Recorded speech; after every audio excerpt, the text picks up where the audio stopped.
Welcome, investigators. The early April air bites with a damp chill as you step out onto the shore of Abernathy Point. That's the place where the Proteus Institute of Esoteric Studies is located, and that is your temporary or permanent home, at least for now. The relentless rhythm of the waves crashing against the island is the only constant sound, a stark contrast to the relative quiet you've become accustomed to at the Institute in the last 7 months since your last adventure in October. By the way, I think if anyone has suffered any wounds from their last outing in the environs of Arkham, you can recover your hit points for that. It's been long enough. A heavy mist hangs over the water, obscuring the distant coastline. The scent of salt and seaweed fills your nostrils, but a new, unsettling odor underlies it, something metallic and faintly acrid. Your eyes are drawn to two figures sprawled near the tide line. As you approach, the grim reality of the scene sharpens. One body is clearly beyond saving.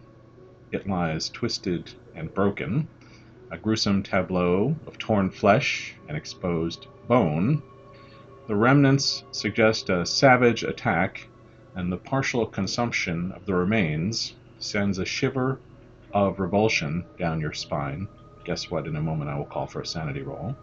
But before we do that, beside this horror, lies another individual. He's breathing, shallow and ragged, but his face is pale and his eyes are closed.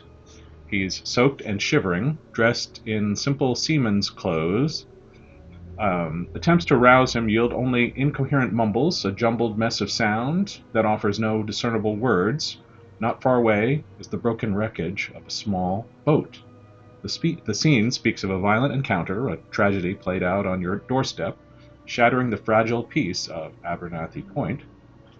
Your period of quiet contemplation at the Proteus Institute has abruptly ended. Investigators, there you are, on the edge of the shore. What do you do? Let's do a sanity roll before we figure out what we're doing. I think that's a fine idea. Why don't you do the sanity roll now, everybody? Extreme success. If you have successes, it's a 0-point loss. If anybody has a failure, it's a 1-point sanity loss. You've seen bodies before. Yeah. All right. And investigators, I think you can see 1 point loss. A 1-point loss, even though that's an amazing failure. Yeah. Only a 1-point loss for you. I said it in advance. I'm not going to change my mind. That's okay. And you can see there is a huddled shape and another laying flat on its back. And there also you see some kind of boat. It's early morning. What do you do? I have a fairly minimal first aid. Does anybody have better first aid than? Yeah, so I'm a doctor. I'll rush up and see what's going on with the one who's alive and if I can help at all. Okay, very good. So that's first aid for you, or medicine, I guess.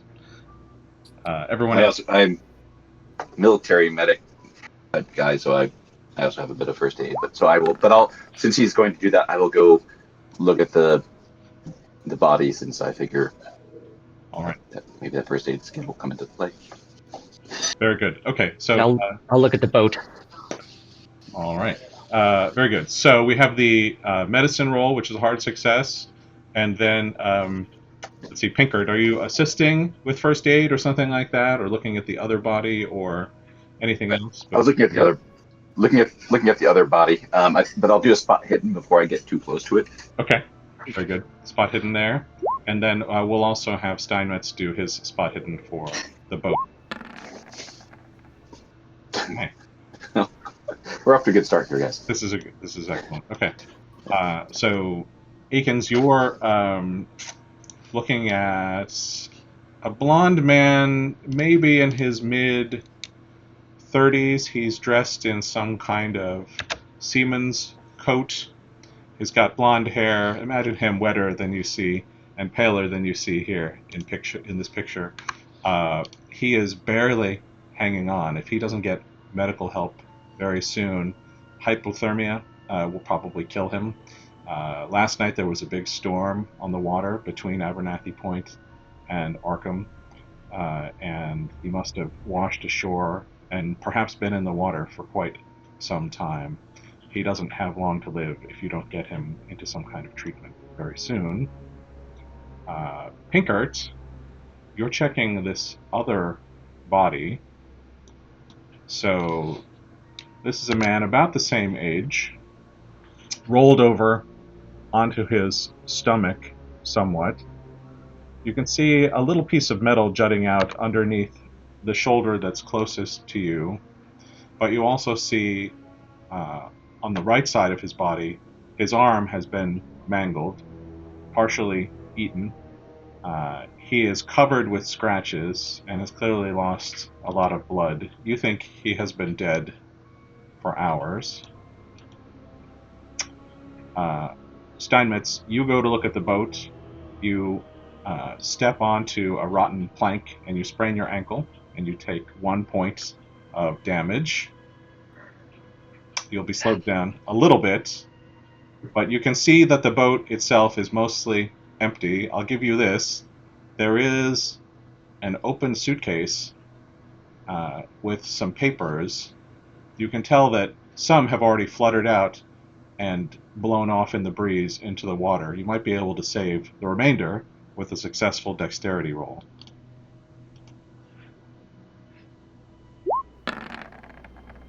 Success. Do you want to grab that suitcase? Yeah, I'll grab that. All right. It looks something like this. It's full of papers. Well, as full as it might be now. Some things are definitely missing. You can tell water has gotten into this case. A few things are so wet inside, you know that if you start handling them, the ink will smear almost immediately. But a little bit of drying out time might make some of this salvageable. But you could also just look at it right now and see what happens. I'll try to carry it carefully to keep them from getting any worse. Okay, let's have another... so you're just carrying it, or are you opening up and looking in the breeze? I'm just carrying it for now. All right, so you've got it shut. The latch is now broken, so you'll have to hobble along while holding this shut with at least one or two hands at all times. Gentlemen, at this point as well, along the edge of the water, you remember that one of the Institute's helpers, Dwight D. Harley, who was going to go on a supply run but saw you walking down to the shore and paused and came after you, is standing there watching what's going on. He looks pale and stricken somewhat, seeing this scene in front of him. You could probably ask him for assistance as well, of some kind, but investigators, what are you going to do next? I'm going to ask him if he recognizes the people or the boat. Oh, let's see. Well, he says to you, no, I ain't never seen those fellas before. Is that one? That one must be dead, right? That one's dead. Yeah. He's looking at the boat. That'll take a while to fix, that's for sure. And he's looking down at the ground, at the man who is barely breathing, and says, that fella's gonna die. Do you think I ought to get Dr. Walker as well? So Yeah, that's a good idea. Yeah, let's bring the one guy who's still alive back up to the institute and see if we can't get him comfortable and warm up on whatever we need to do for hypothermia. And does he have any wounds?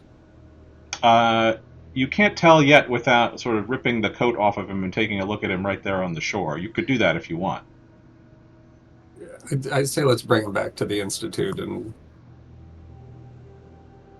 What do you guys think? I think that's probably a good idea. I want to inspect this guy the dead guy a little bit further. Can I with my first aid knowledge, can I tell what he? Do I have a sense of what mangled his arm, and maybe what he died of? Yeah, let's have you do one more first aid roll. Extreme success. Well, you think the removal of his hand and the incredible blood loss from the scratches made a difference in whether he lived or died and actually caused his death. Probably you can imagine gouts of blood rushing out from his limb uh, with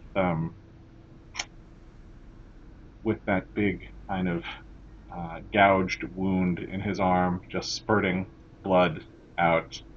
Maybe you think there's some spray on the deck. That probably did it, but the injuries that he suffered are quite horrific. You also notice as you are examining him, there was a little piece of metal jutting out from underneath his shoulder. And as you get closer, you realize that's actually a very small revolver, about like that he had sitting just underneath, that he was covering up slightly. Okay, so it's not like implanted in him. I was like, he got stabbed with a revolver. No, that's right. Okay, That's right. it says I guess I'll go through his.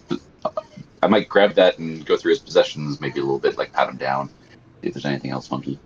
Yeah, okay. Very good. I'll have you do that. We'll just count your earlier successful spot hidden for this.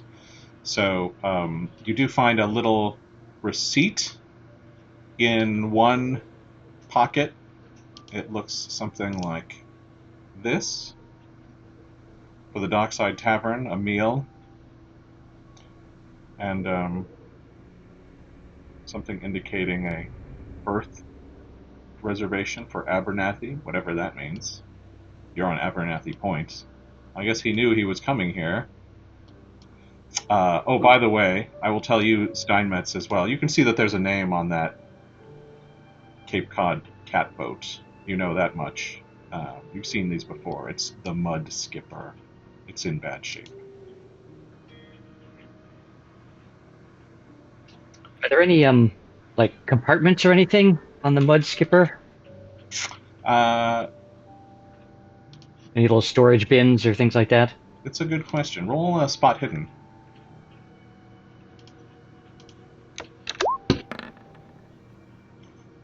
So the limit of what you find is a little box with some hardtack and some supplies and some fishing hooks and maybe a piece of additional canvas, like a ripped up sail that's been pulled down, but nothing else of interest.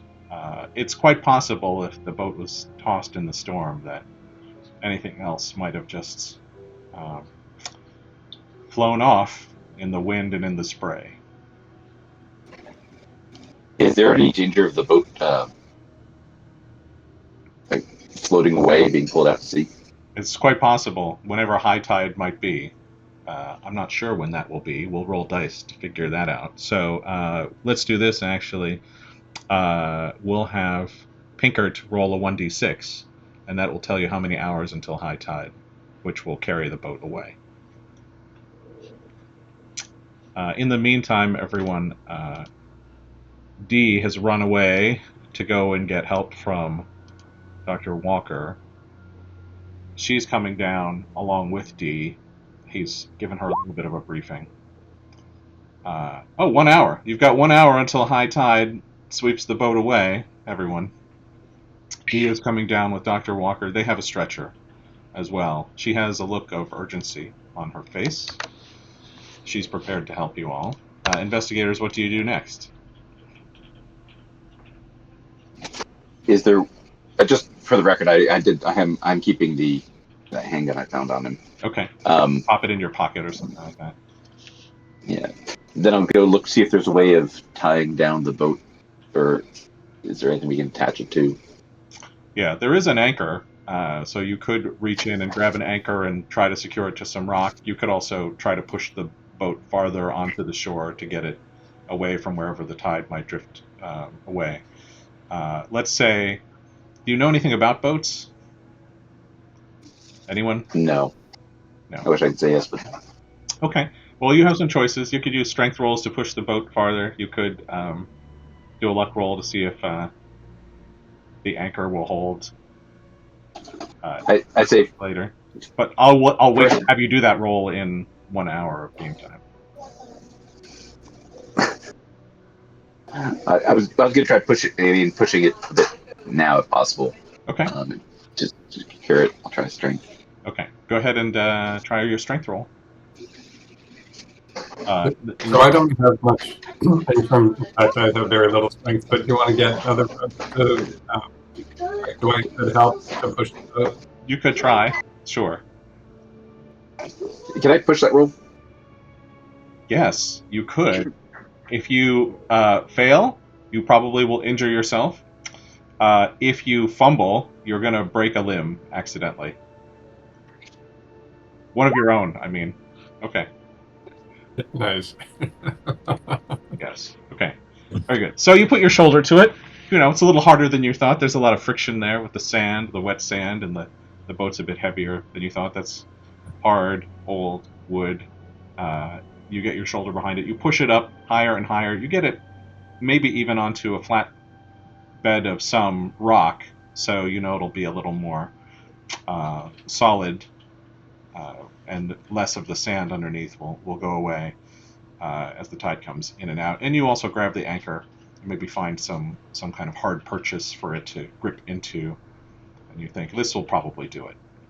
And in the meantime, while Pinkard is doing that, Akins, are you helping Dr. Walker get the other man Yeah. to a stretcher?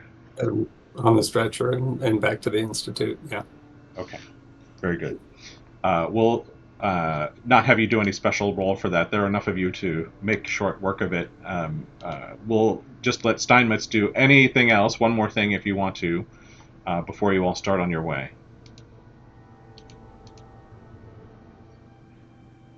Well, I think I've found everything I can find on the boat.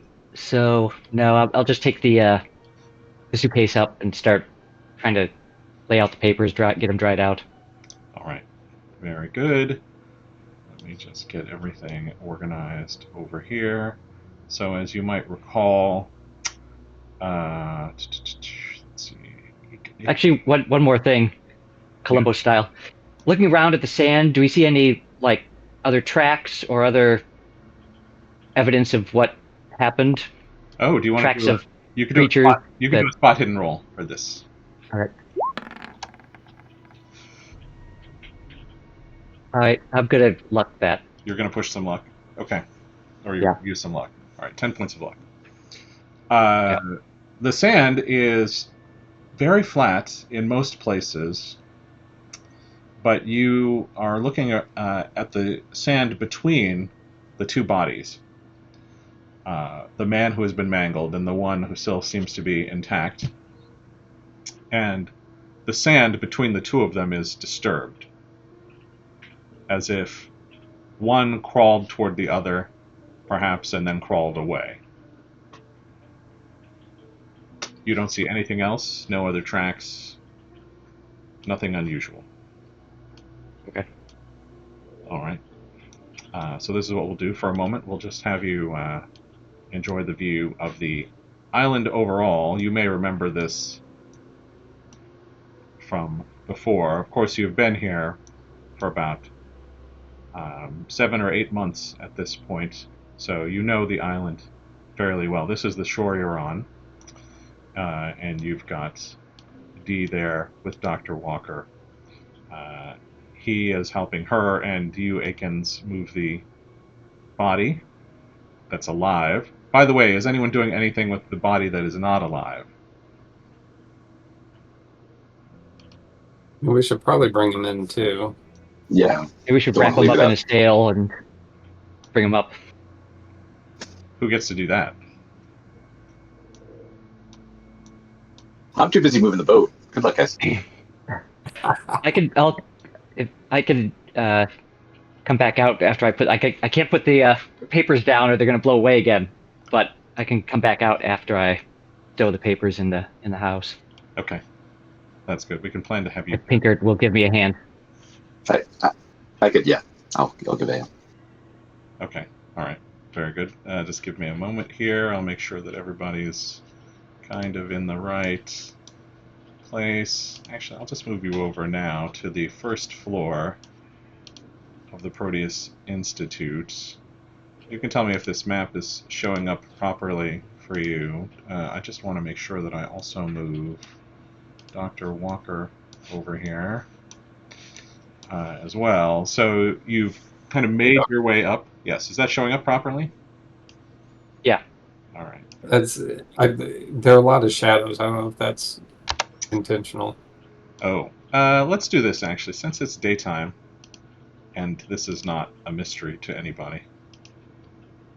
Let's set for daylight. Actually, you know what I'll do? It won't really hurt anything. I will turn off dynamic lighting for this map. You know this place well. It's your home, basically. So, investigators, you've got a man in a stretcher. Right? Where are you going to take him? This is the first floor. You may also remember you've got other floors. There's a second floor. I don't know if you remember that very well, possibly from the confrontation with Klaus. Let's do this. We'll set this for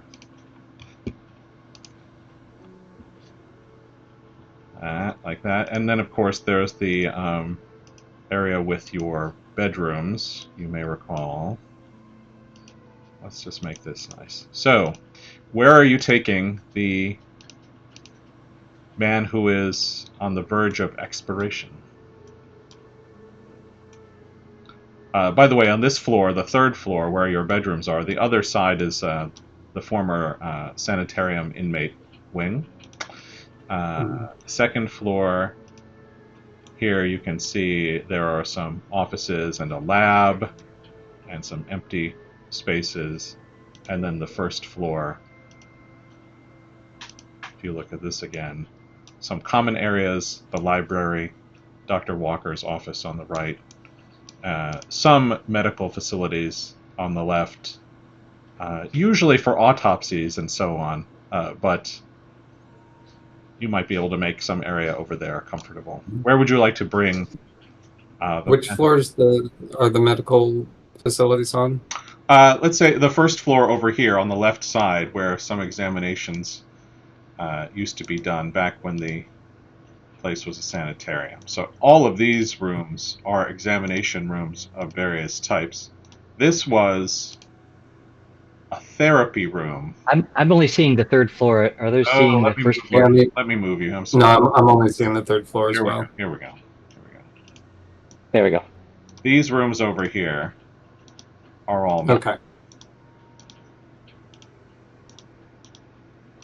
Yeah, I would bring him to one of the medical rooms. Okay. Let's do this.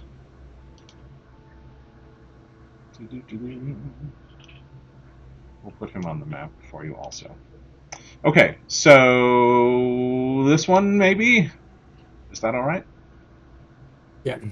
All right. So Dr. Walker is going to go over as well and try a diagnosis too. But Nikki, you're welcome to use your medical skill again and see how things are going with this stranger. So go ahead and do a medicine roll when you get over there. I can't seem to get over there. Oh, is the door closed? Is that a wall? Here, I'll move. There we go. Cool. Okay. I'm going to remove all of the different walls that might get in the way on this level. So, okay. So anyway, let's see. You did a medicine roll. That's a success. Okay. And let's just check in with everybody else. Steinmetz, Pinkert, what are you doing? Well, if Laying the out boat's the, moved. Yeah. Oh. Laying out the papers in the library to let them dry out. Okay. You can go over to the library if you wish. You remember you can limp over to the library if you wish. Yes. And sure. Pinkert, how about you? Well, once the boat's moved, I'll start prepping the dead body to help when to move it. Okay, very good. So, are you going back down there on your own? I didn't go back up. I didn't. Well, I didn't go up. I was. Or you stayed? You stayed. Okay, Yeah. that's fine. In that case, And you know and what? I'm going back down there once I've got the papers drying. Okay. Oh, you're waiting until they dry. You're not just leaving them and then Oh going. no, just setting them out, and then I'm gonna go down. Okay. All right. Very good. In that case, we'll say that you do that. I think what we'll do is we're going to move the two of you back to the island map. And so Steinmetz and Pinkert, you should be back on the island, right? Is is the Actually, handyman Mr. Harley still there? would you like him to be? Well, I was gonna say I'd ask him to kind of see if he'd be willing to help me out, or ask him to take a look at the boat. Either You he's guys not get willing to help along me out. well? Well, we're both from Oklahoma. Right. Does that mean yes? Sure. Yes. Yeah. All right. Automatically, for sure. Yeah, he's happy to come along and help you actually. So Okay. let's see now. So you're going to ask for his help to wrap up that dead body, and Steinmetz, you're assisting as well. If he's not willing to, I'll ask him to go take a look at the boat, see if he can tell what happened Okay. All right. Very using good. that handyman knowledge. All right.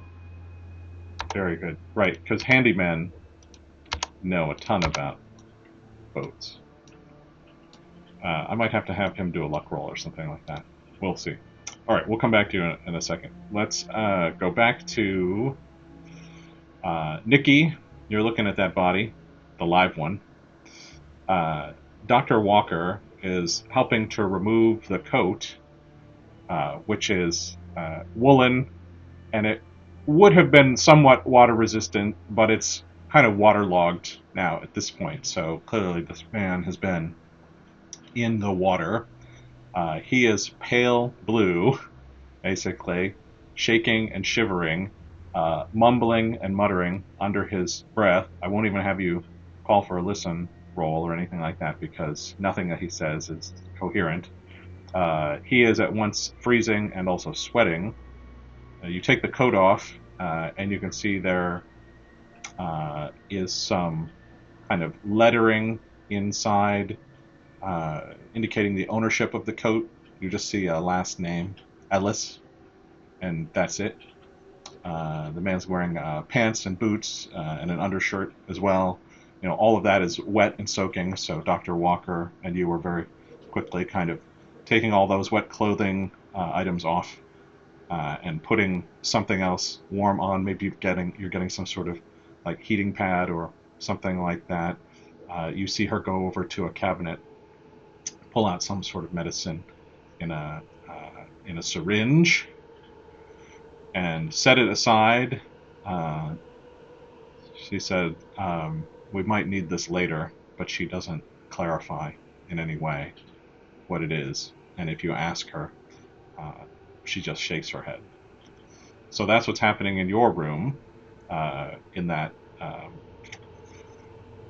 while you're examining that person, do you want to do anything else? So that was kind of the sum of your medicine roll so far. Okay, so I mean, so we're getting him warm or trying to alleviate the hypothermia, and part of that process is taking his clothes off. So I would like to take a closer look at what whatever his possessions were, but only if we're to the point where we're actually doing what we need to do to stabilize his condition. Yeah. You do notice while you're examining him, there is something clutched in his hand. It's a piece of treated oilskin of some kind. It has just 4 letters on it, CALI.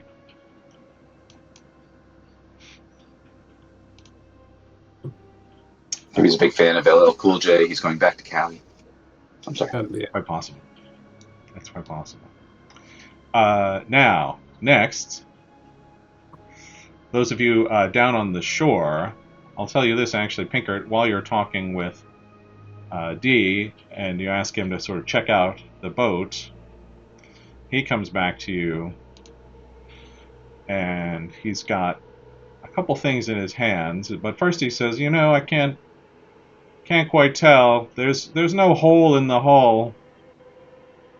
Looks like it should have held water just fine, but it rained real bad last night, so could be with all the waves and everything, it just capsized or something like that. Might have gone down and come back up. Hard to say. I was looking for blood also in that boat from that fella there. That looks like it might have all washed out too. But I found a couple other things. And he hands over to you this heavily scuffed boot heel, torn from some boot. It's pretty rough.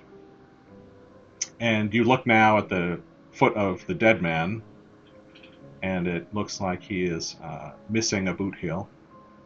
You get close, you can get it lined up just right, and you think, well, this one's worn down in the same way as the other. It's probably his.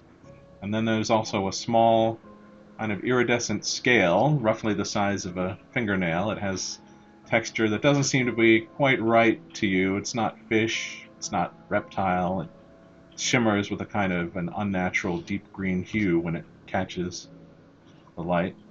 Might make a nice piece of jewelry, but you can't quite figure out what it is. And you're wrapping up the body now, yes? Okay. Yep. Could I have everybody do a spot hidden who's out there on the shore?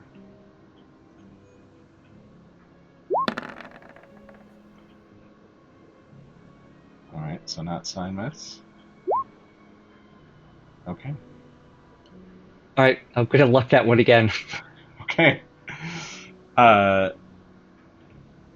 It's just that there's this sound of the waves. It almost gets in your way, but not quite enough. And so you hear, and then also see, paddles moving in the water. And they're connected to a boat. And the paddles are also connected to a man. But it's a small boat, like a rowboat.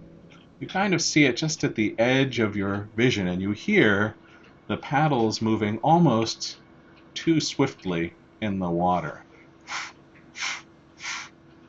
As if whoever is paddling that boat is very strong. And so Steinmetz, you see this before anyone else does, that motion in the water. And that boat, just a conventional rowboat, gets closer and closer and closer. And then you see some man in a suit wearing a bowler hat. He looks back from a distance, corrects his course a little bit, and then continues to row. He rows this rowboat. Did he come all the way from Arkham? That's 3 miles. That's quite far. And the rowboat moves closer and closer. And then at the edge of the shore, the rowboat stops. The man pops out of the boat, doesn't get his shoes wet at all. He got enough momentum to get the rowboat up onto the sand. And then he pulls it forward, seemingly knowing the tide is coming. He pulls it forward a little more, and then he slowly and carefully and in a non-threatening way walks over to the 3 of you standing there on the beach, and he looks down at the body that you are wrapping up, and he looks at you curiously. Would you like to see what he looks like? Yeah. All right. He looks a little something like this. And he introduces himself as... I'm not a fish man. Junius Mull. Gentlemen, I beg your pardon. And he looks down at the body. And he looks over at the boat. I did not mean to arrive here unannounced. I really do not know how to communicate with the residents of this island. My name is Junius Mull. You may have heard of the Mull Marina, and he points toward the shore of Arkham. It is a venture of myself and my brothers. We are mariners, and we provide various services. That man, and he looks confused for a moment, and then I think that man was in my employ, and that, he points to the mud skipper, is my boat, and I am here to reclaim the boat. You may keep the man, I suppose. And then he pauses.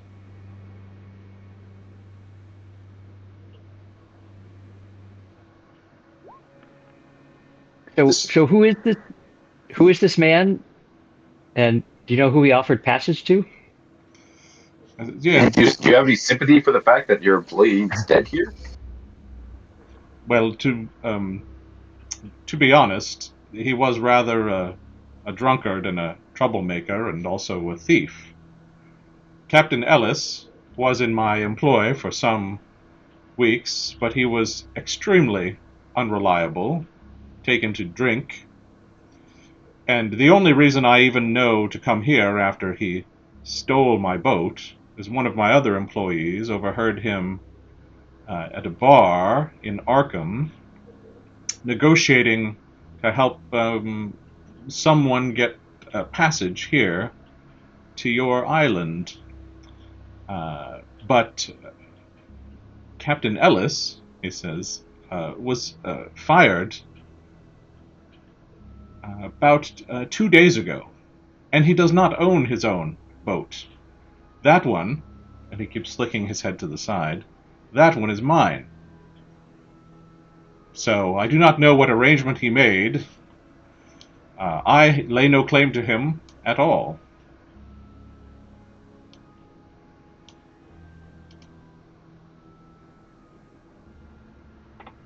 Well, this all sounds very interesting. Maybe we can go have a talk about it with. You said you haven't met the people that work here. Let's do some introductions and have a chat about what to do about the situation. Maybe we can wait till the authorities arrive, as there's a dead man after all involved. He says, well, and he looks at his watch, that will be fine. I'm happy to follow you up to your facility. It's a bad idea right after I said that. All right. Sounds good. Maybe you could help us carry him up Oh, I don't think so. off the beach. Okay. Well, then we're going to take a little bit longer. You want to go with D here? He can take you up while we carry this body up the hill. D says, under his breath, I ain't going with him. Okay, well, D can help. I'll go along with you. And well, we'll see if what we can work out. D says, under his breath, you sure you want to do that?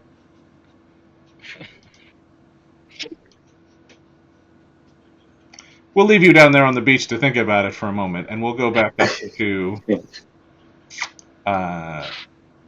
let's see, well, Aikens, there. You're not sure yet if the person in the jacket, well, no longer in the jacket, if he's been stabilized, yet he's still shivering and cold, and Dr. Walker is looking at you going like, we might just have to wait now. It could just be a waiting game. And she says, I can continue to monitor him and call on you if I need relief. Okay. So have I looked through his possessions? Like, is there anything else there? This is you have looked through his possessions. You found a little bit of money as well, not very much. Just say $1. Okay. Um, I don't feel great about leaving Dr. Walker with this guy. You could stay with her. That's Um, fine too. does it seem like, do we have any indication if he's likely to wake up soon, or You don't actually. There's no way. There's no way of knowing. okay? Then I'll stay here. Okay, so you'll sit with her. That's fine. Uh, let's do this then. We'll move everyone else back up to the main map in just a second. I want to make sure that Mr. Mull comes along as well. By the way, I'm not sure if it needs to be said, but I'm keeping a very close eye on Mr. Mull. Oh, I would not have expected that. Select all and bring you all back together. Yes, so you should all be back to the first floor of the Institute now, is that right? Yep. Okay, very good. And Mr. Mull is following you as well. Steinmetz, I know you're back in the library, but I'll move yourself wherever you would like to be. If it's you extricate yourself as quickly as possible, that's fine too. I am actually going to also make sure that our friend D is here. Oh yes, good. He's there as well, just outside. He's keeping his distance, and says, "If no one minds, I might go back to just maintaining the property now. I have a few chores I'm sure I need to do." And he steps back and back and back. Well, he says it and turns on his heel very quickly to run around the side of the building. I'm sure you could find him again if you need him. Investigators, what do you do now?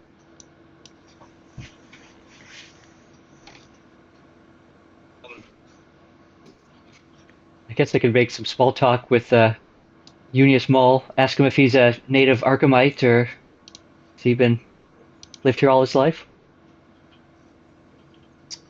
This is a very interesting question. Uh, I have not lived here all my life. I am what you would call a transplant. I'm from not far from here. How about yourself? Uh, Grew up in Duluth, so I'm a transplant as well. That's very far.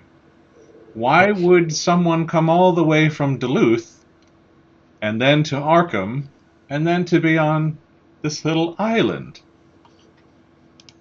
Well, its shoreline is saltwater rather than freshwater, but not entirely different from where I came from. I just sort of washed up here. And Fascinating. where did you grow up? Did you grow up on the water? Ah, yes, on the water. Um, Absolutely. I'm not sure you've heard of it if you're from Duluth. It's quite a small town. Uh, Innsmouth? No, I don't think I've been there. But I believe Steinmetz actually has been there.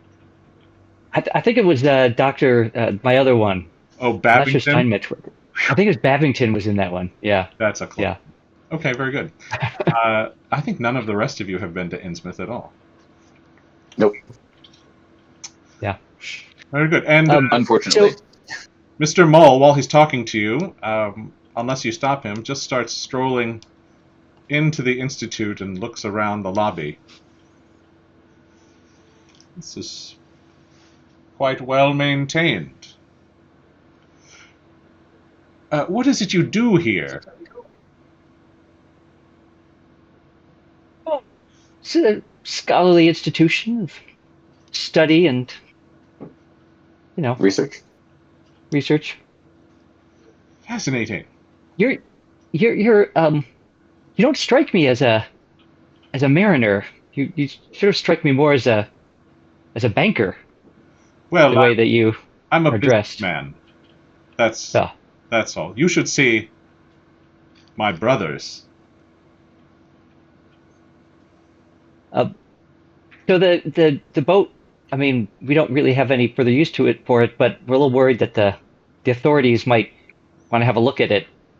Since there was some kind of death on board.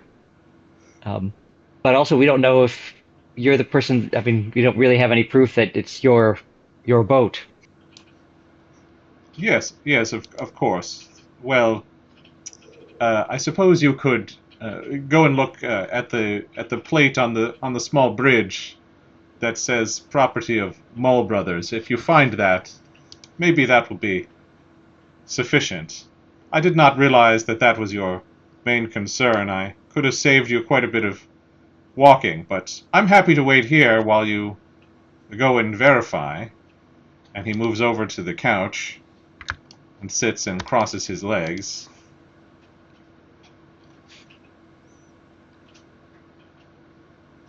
I mean, Pinkert, I don't know that we need the boat anymore, and I don't think we need him around. What do you think? I feel like he's kind of cramping our style. So I think you're would I probably heard right. sorry, Good. would I heard everyone come in? Oh, you have no idea. Okay.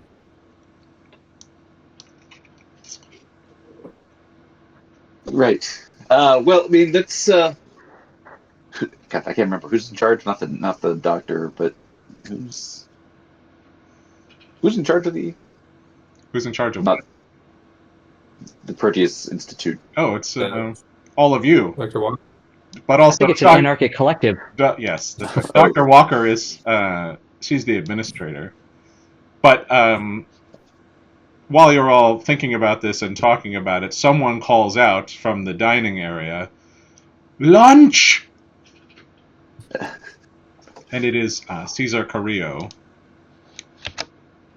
the Institute's cook, who looks at the three of you there in the lobby and does a kind of a double take at the person on the couch, shakes his head, and then turns back around, and you hear his steps go quickly back to, well, the kitchen where he feels safer. But that, I will say, Akins, you do hear, and so does Dr. Wong. Well, Mr. Mo, why don't you join us for lunch then, and then maybe we can just send you on your way with the boat. Oh, that's very kind indeed. And he stands up and smooths his trousers and his jacket, and gestures with his head to this way.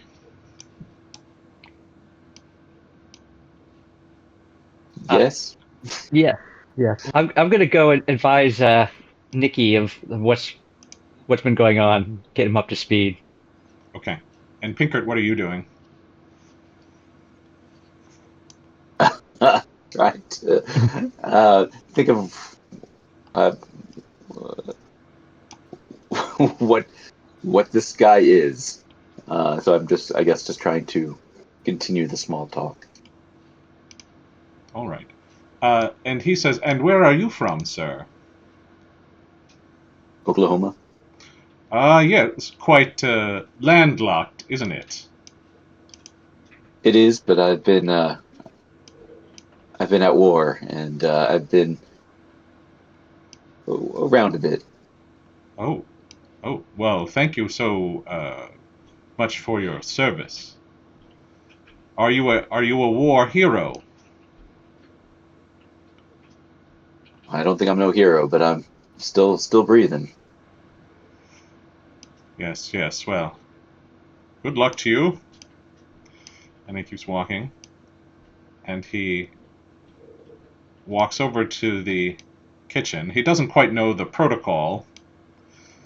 Uh, Why don't you join me here at the table ooh. as we wait for some food? Oh, yes, yes, very well. It smells delectable. And Cesar pops his head out, blinks really hard, and then his head disappears. He sees it's just the two of you for now.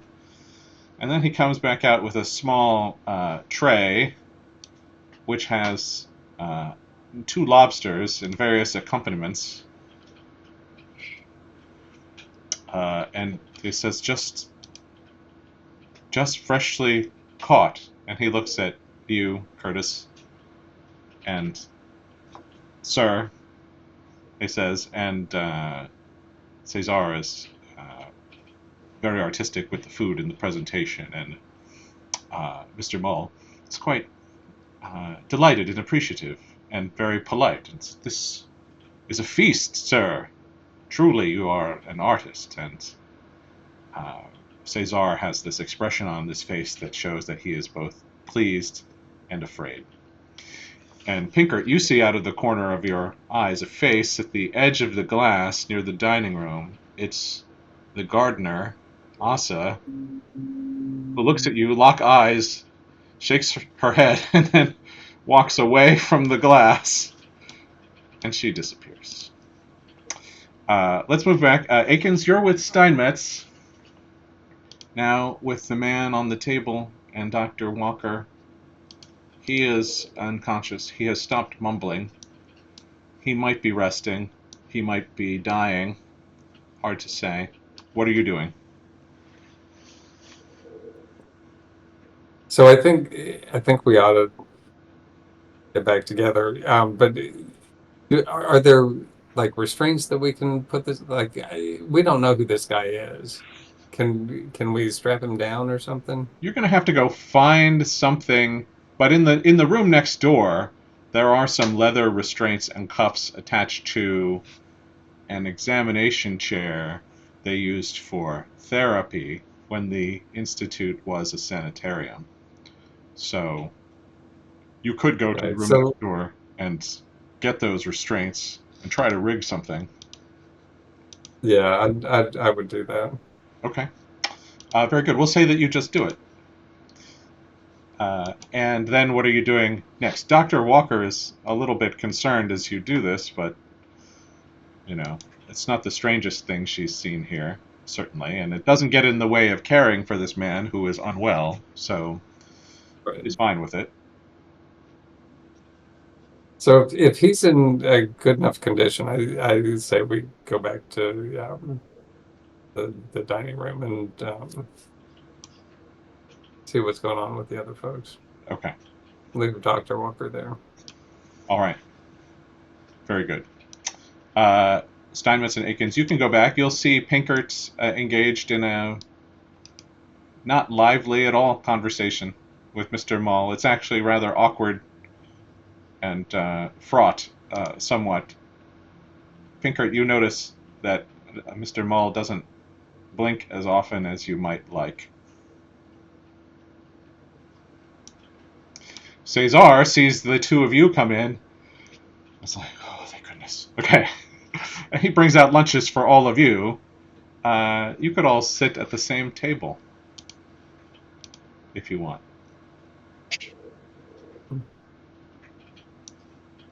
Who has the little scale? That'd be Should we me. run it by Mr. Should you show off your find to Mr. Mull and see how he reacts to it? Sure. Mr. Mull, yeah, the dead man on the beach had this. Have you seen anything like this before? The dead man had it. You took that out of the hand of the dead man? Yes, I did. He holds it in his hand, admiring it. I might have seen something like this before. Hard to say. The sea holds many mysteries. And then he takes it and uses it to scratch the wood on the dining table. It does so quite easily, as if it is very sharp. And he makes an approving face. And be careful with that. And he hands it back to you. Thank you. Yes, I'm sure I'll be very careful with it. But yes, being from the landlocked place, as you know, I know I don't. There's a lot I don't know about the sea, and you being in charge of marina, I thought you might have some knowledge that I do not. Yes, well, it's interesting, for sure. It looks a bit like a fish scale.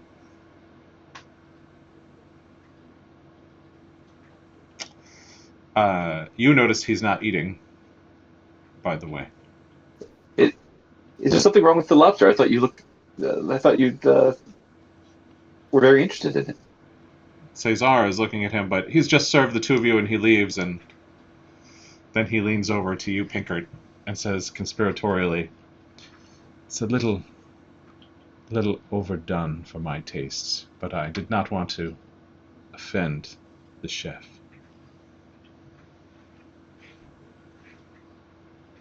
Well, I'm Hey, may I terribly use sorry. your restroom? Sure. Yeah. Very, very good. And as he's stepping out of the dining room, he says before he leaves the room. By the way, do you anticipate calling for the authorities at any point, or just expecting them to arrive, or?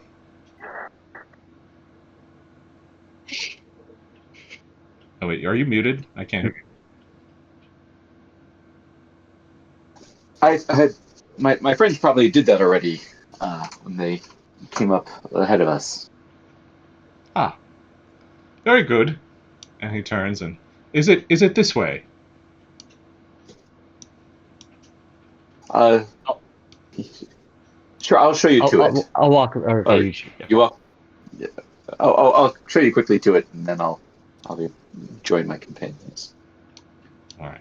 So he steps out into the lobby, and he points. One of you nods, and he opens the door and closes it behind him. It's very quiet in there. Investigators, what do you do? Hey, guys, any thoughts? I I feel like we don't need him around. I think we've kind of exhausted the boat, unless anybody else wants to take a more look at it. I mean, I do think it's worthwhile to call the police. Yeah. Oh yeah, we definitely need to do that.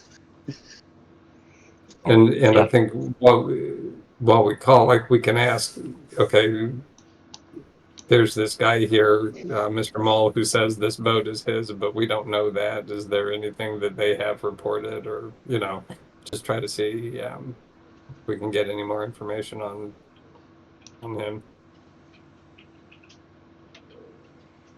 Is anyone going to make that call? If you may recall, the radio you used last time around Oh, yeah. over here. I can I'll call yeah, into the. All right. I'll do it. Okay. Okay. Okay. Very good. So Steinmetz, you're making a call. Let's just do a luck roll. Yeah. You've got really good luck. You'll probably get connected.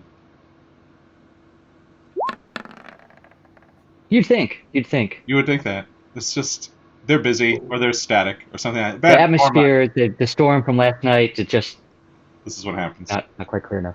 That's right. You can't get anyone on the line. I'll try again in half an hour. Okay. That sounds great. It's probably been long enough for us to see how things are going with high tide. But I think you've secured the boat well enough. So it's probably floating right now, attached to its anchor. No problem. All right, and then Pinkert Akins, you're still there. Every once in a while, Cesar sticks his head out into the dining room, looks to see if you need anything, but you don't. And then he goes back into the kitchen. Can Okay. I check up on the papers to see if they're dry yet and see if anything's legible? Yes, you absolutely could go and do that. I will wait up. I will wait outside the bathroom now. But try to be casual about it. That's great. And Akins, what are you doing while... Yeah, I'll check the papers as well and see if we can figure out what they are, what's going on with them. Okay. All right. Very good. So, Pinkert, you're there in the corridor as well. Let me see now. Pinkert, you're there, and Mr. Mull comes out of the washroom. You don't know what went on in there, but he comes out and his hands are perfectly clean and dry. They might have been that way before. Who knows? But he's now looking at you expectantly. Is lunch over? Yeah. Yes, it is. Would you like to wait with us for the authorities, or would you like to be on your way? We have your calling card. We can certainly wait. You can go about your business, and we can take care of things from here and contact. And I'm sure the authorities will contact you if there's any need. Oh, well, why don't you do a social roll, and if you succeed, you get the result you want, and if you fail, you don't.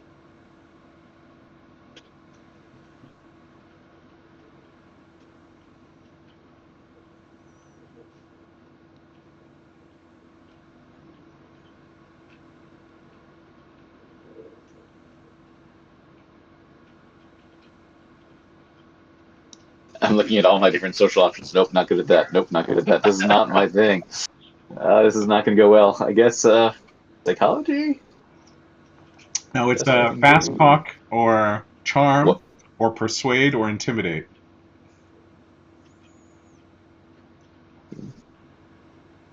No. Yeah. Well, intimidate is probably my best one.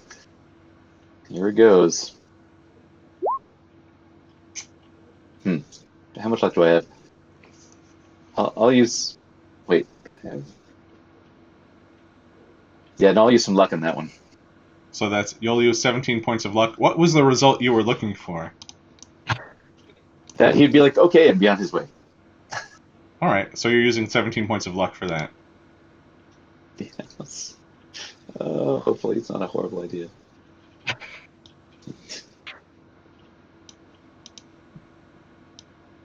You can sort of see out of the corner of your eye, Pinkert, Dr. Walker has come part of the way into the lobby, but has reservations about continuing. And so, just sort of watching to see what happens. And then Mr. Mull says, well, yes, of course, you have my information. If you don't mind, I'll just take the mud skipper and my rowboat and be on my way. Sounds fair enough. All right. Do it. A pleasure to Do, meet you, Mr. do, Pinkert. Perhaps we'll see each other again. I do hope so. I bid you good day. I wish you all the best, Mr. Mull. He nods his head.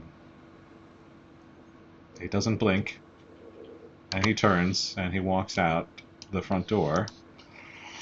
And you imagine that he must be walking down the shore. I go over to D.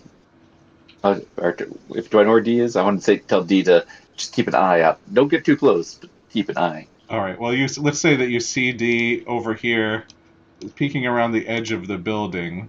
Say you can gesture to him, right from the window. I don't know. Can you see him from where you are and where he is? Maybe you do some sort of pantomime gesture. You get him to. He does this with his hand, and then he points at that, and he shakes his head like this. He shakes his head again.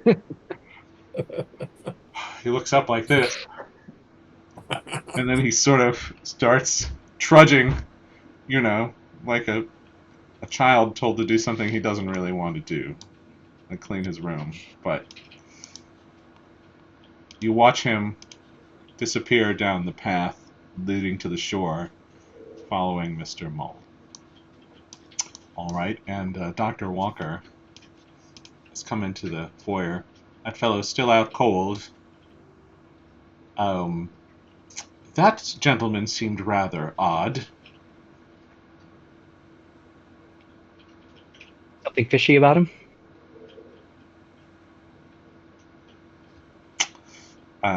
He says, I'm going to pop into the kitchen for one moment, 2 shakes, and grab lunch and go back.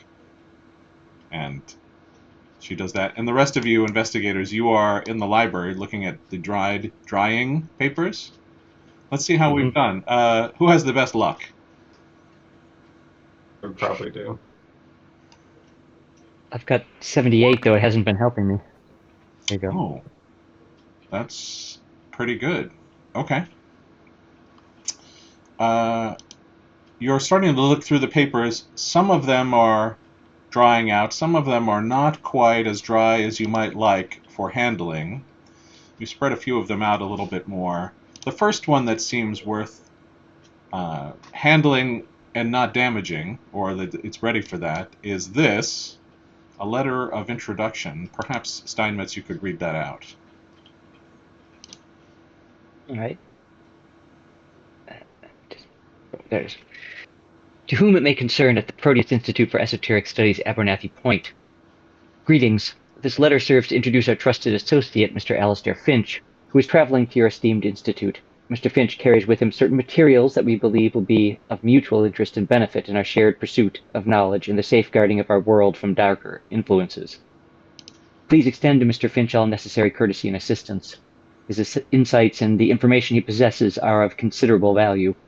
We trust that his visit will further strengthen the bonds between the Ministers of Grace and the Proteus Institute, a relationship we have valued since our role in your founding in 1931. We remain, as ever, dedicated to our common cause. In service, illegible signature, the Ministers of Grace. And while you're looking at those papers, let's see. Akins, you are able to see another one without moving it. You don't even touch it, but you have a candle right nearby. So you bring that down and you squint, and you could read this one. Fragment. The financial support we provided for the establishment of the Proteus Institute in 31 was not merely an act of altruism. While our stated aims of combating external threats align, we also recognize the potential of the, and then I guess it's illegible, beneath your grounds. It is imperative that its power remains or unlegible and utilized only by those with the proper understanding. Recent illegible suggests a need for closer collaboration and legible. Our messenger, as discussed, will. And I'll have you make a luck roll as well, Akins.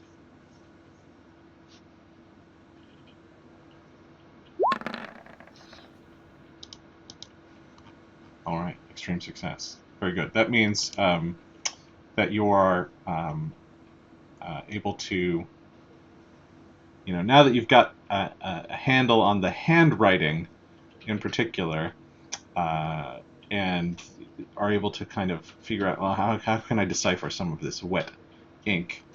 We'll give you one more to read out loud.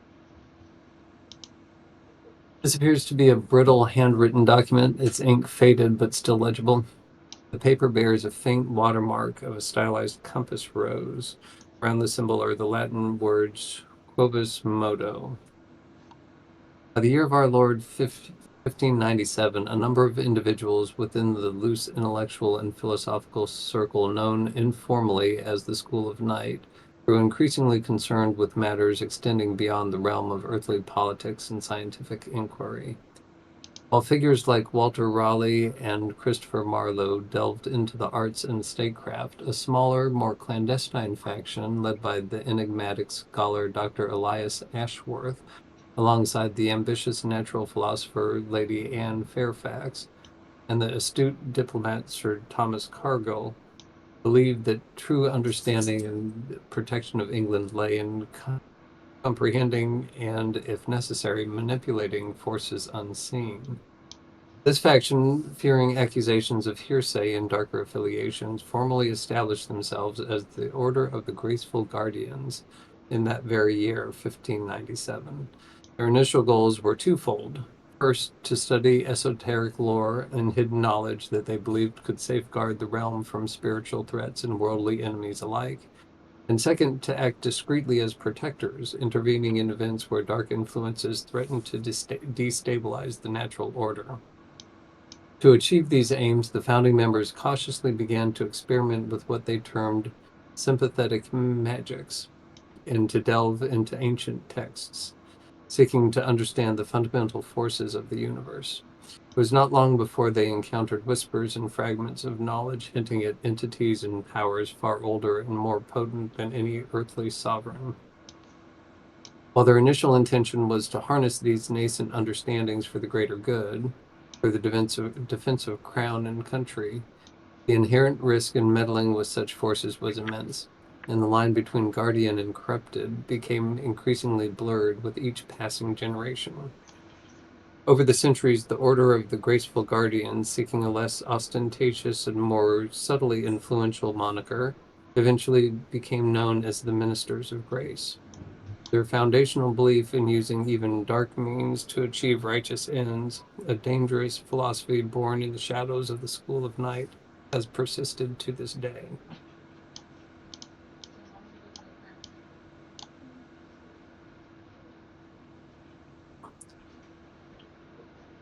Okay. Anything else there? There are some more papers. They appear too wet to read right now, unless everyone succeeds in a luck roll. Worth a shot.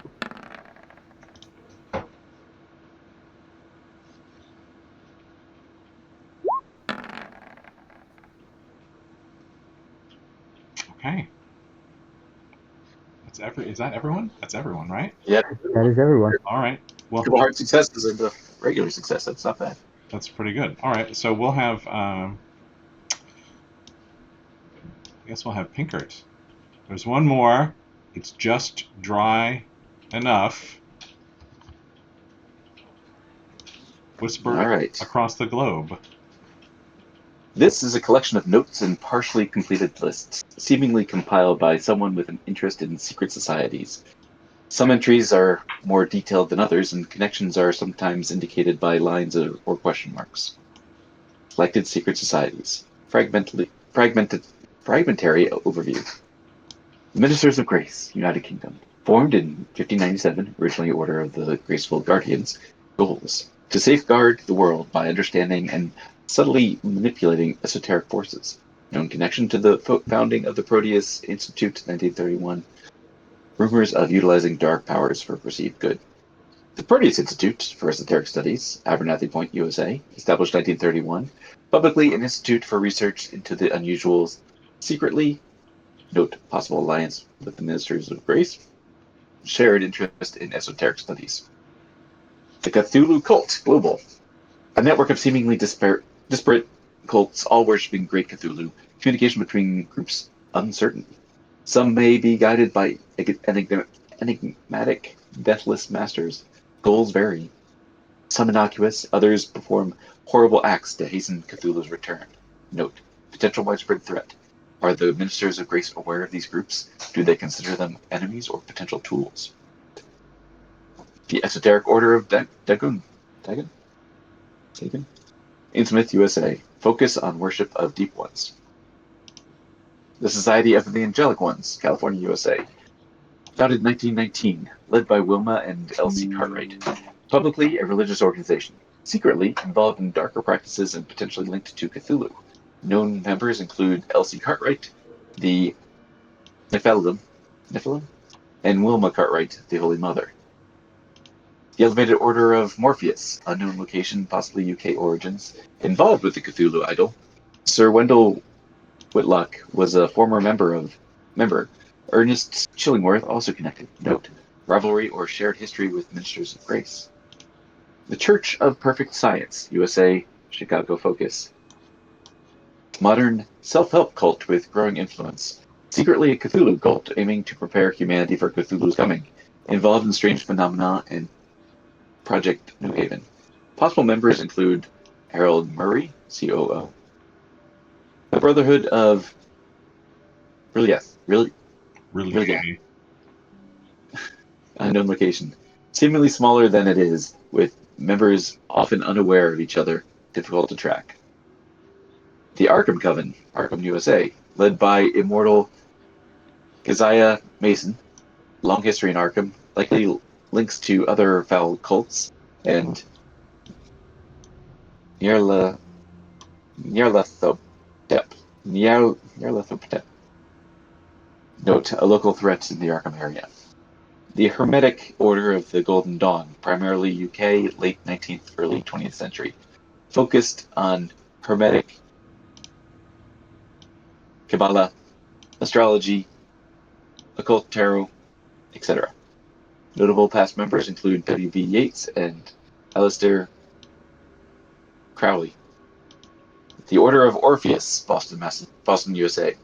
Original founding date and location unknown, believed to have resolved Carlisle affair, dormant. The Inheritors, USA, New York, and Chicago. Doomsday cult, devoted to unleashing the old ones, practices murder and terror. Involved in thefts and violent crimes, overly malevolent cult. The Seekers of Eternal Wisdom, unknown location.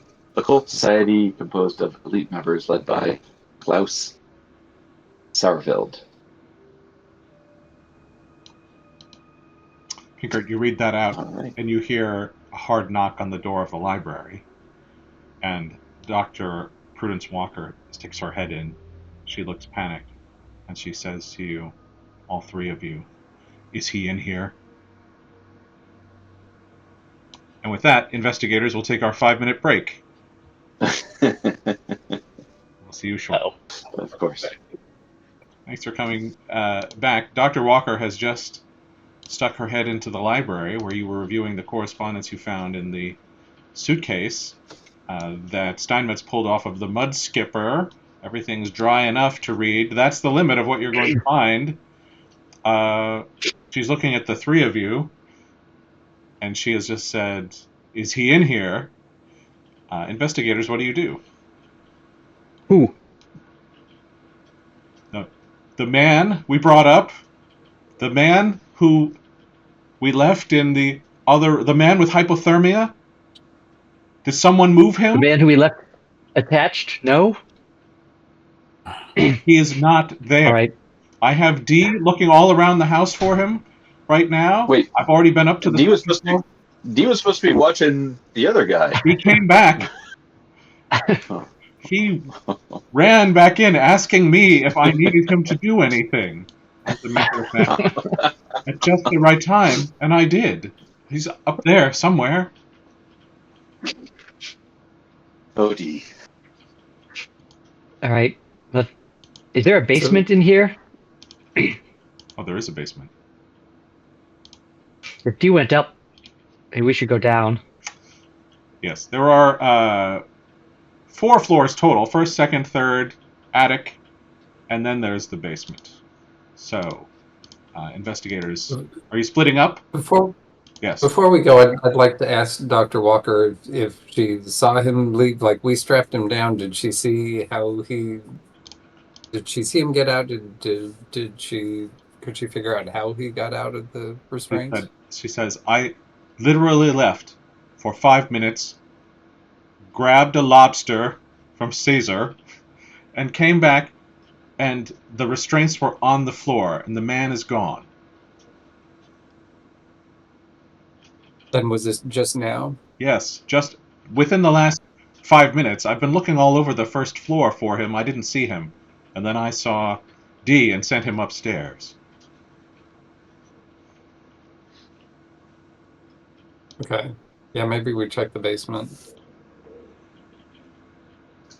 Are we sure D's gonna be okay on his own? No. But So if you're moving toward... Should Oh, sorry, go ahead.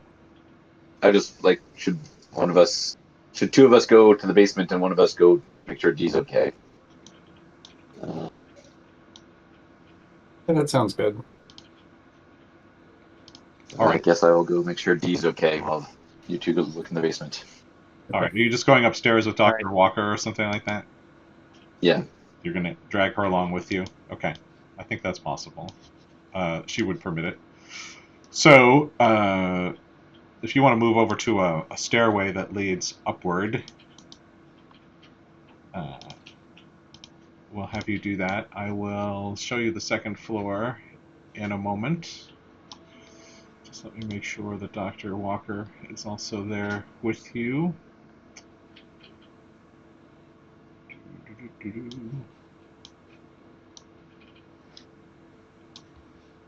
Okay, so we're going to move Pinkert up to,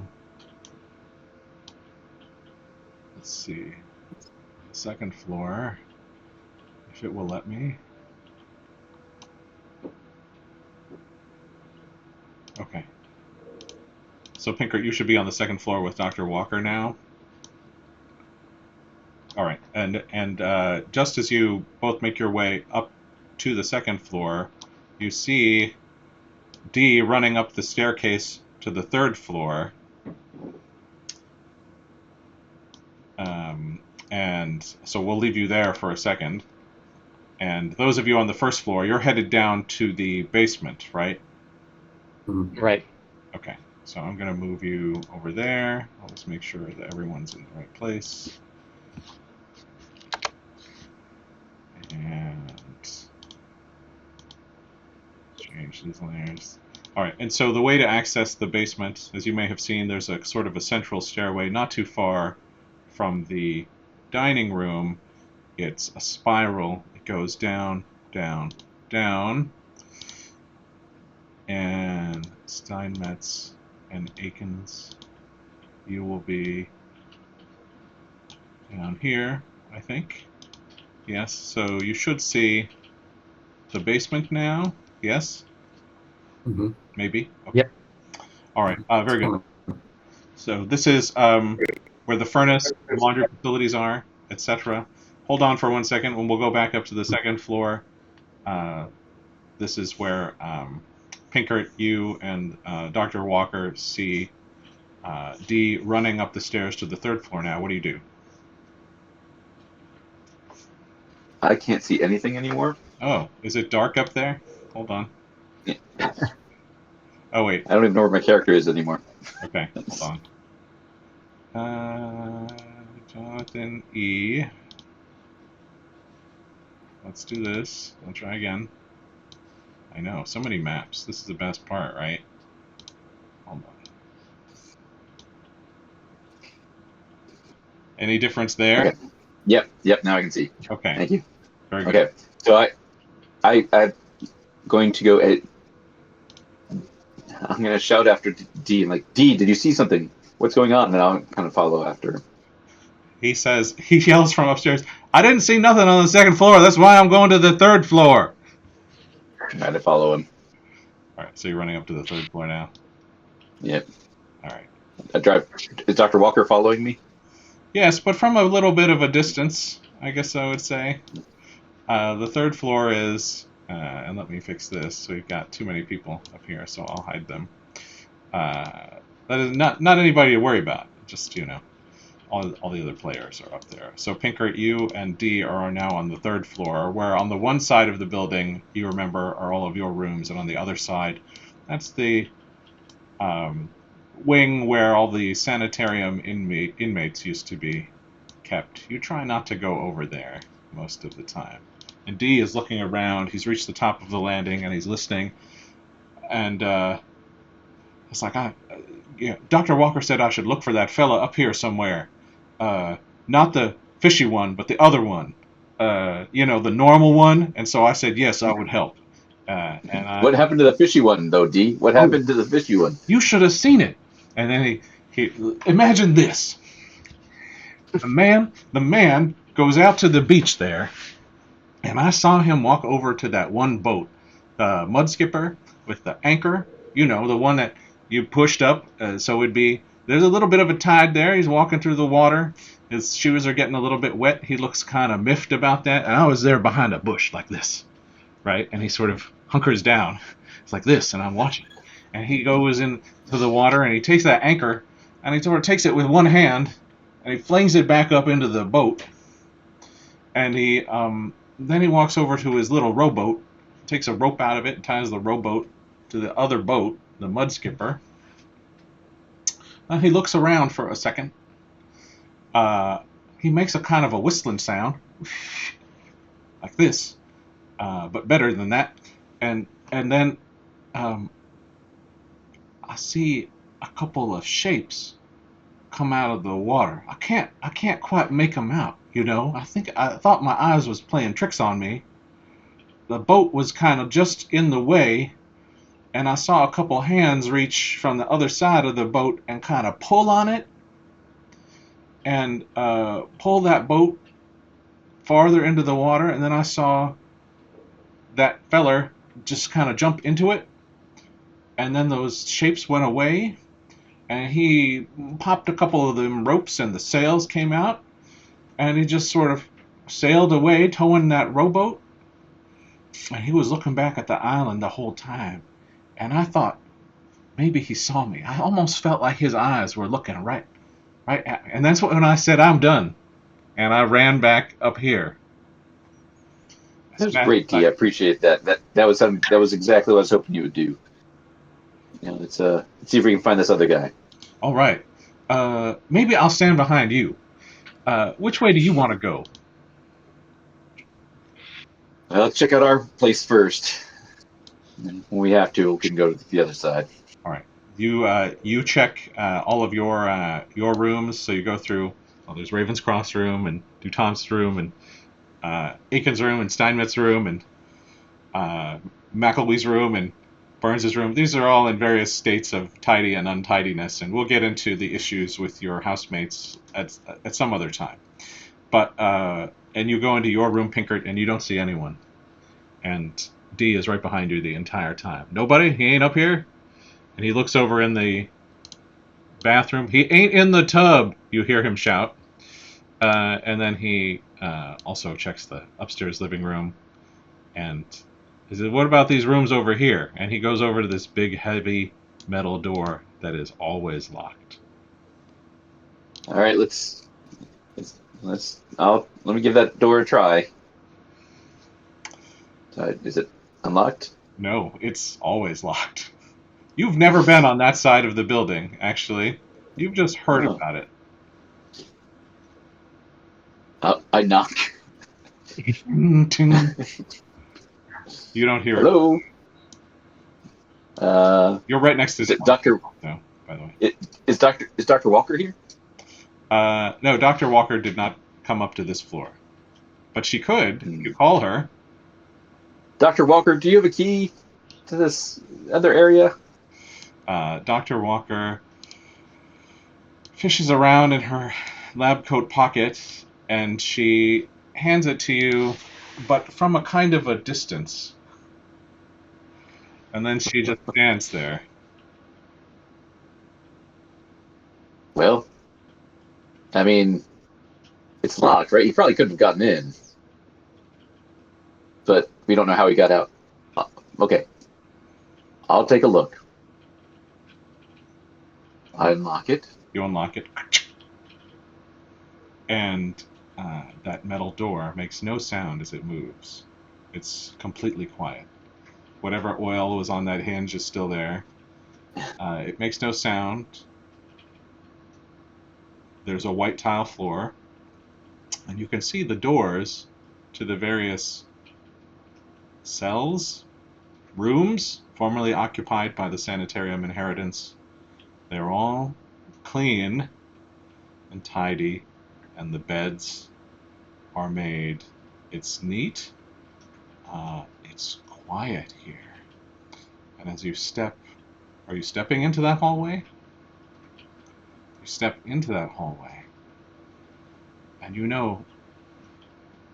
just have this feeling that this is as quiet as it has ever been, and that when there were inhabitants here, that the soundproofing made no difference. You know, people could hear the screams and the cries and the shouting and the echoing on this ward. For you, it's just a tiny sanity roll. Just a tiny one. Right? If you succeed, it's a 0-point loss. If it's a failure, it's a 1 point.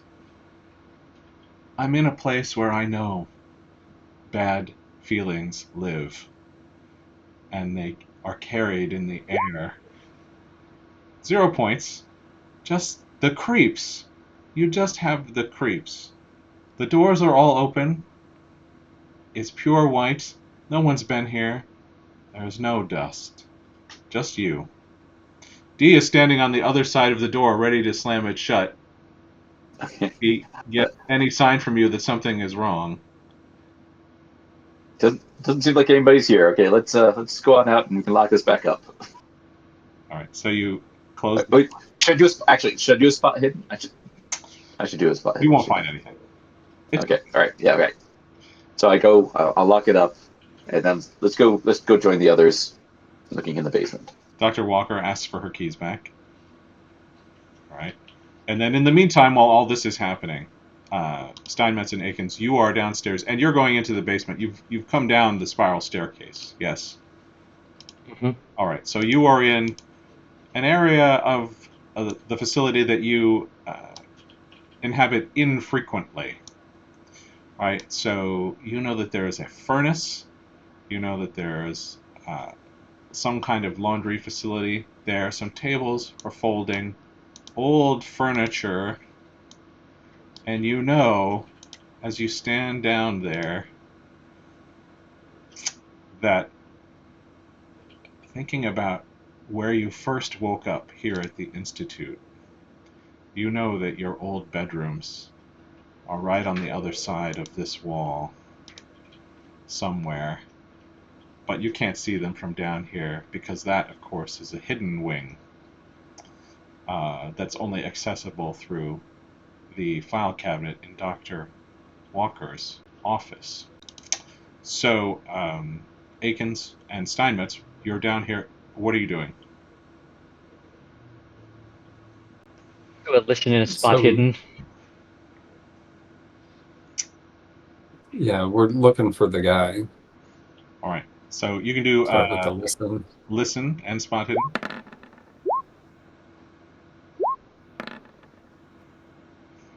Okay. I haven't seen. Can I clean my glasses? I haven't seen anything all game.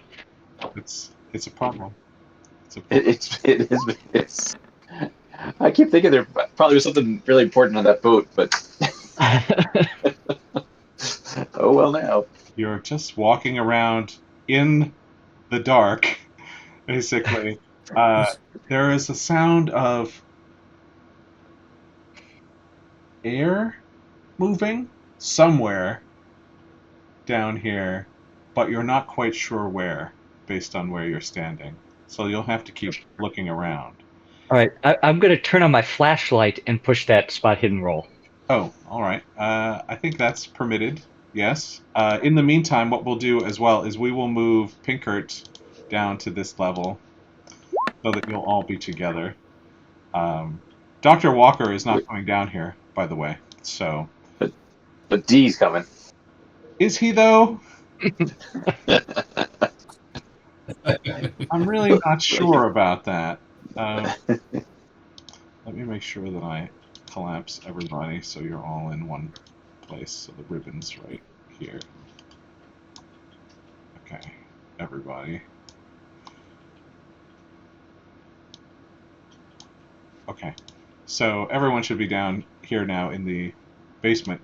D would prefer to stand up at the top of the stairwell and just wait to see if you call for him for any reason that he would find acceptable. This is what we'll do. Steinmetz, you have your flashlight on you. We'll turn that on. And you can wander around a little bit, and you've done your spot hidden, and you have a hard success. Oh, yeah, Pinkert, actually, I'm sorry. Your token is hidden, I think. That's all right. So you Yeah, I should couldn't see see the anything. three of Okay. you there. Yes. There. Yep. Okay. Yeah. There's some laundry to be done. Steinmetz, as you wander around, say, come over to the place where they pile up wood to be used in the furnace and the fireplaces upstairs. So over here, you see there are some tools laid out as well, hand tools. These don't seem like they've been used recently, but there is a shovel next to a pile of coal that is probably used frequently. So D has been down here before, putting coal into the furnace every once in a while. He just doesn't seem to want to come down there right now. And Steinmetz, if you move a little more, just a little more, you see that there is a grate in the floor. You've never been down here before. Why would you? Why would you come down here? You notice that this grate in the floor, it looks like it should be for a drain, but there's a little bit of a disturbance in the dust right near it, and the drain is not flush to the ground. It should be set exactly flat with the stone around it. This set of bars that, if there's a leak down here or something like that, it will sluice right out. But instead, some of the dust has been disturbed, and there are some hand marks, and this grate has been lifted and sort of left in the wrong spot.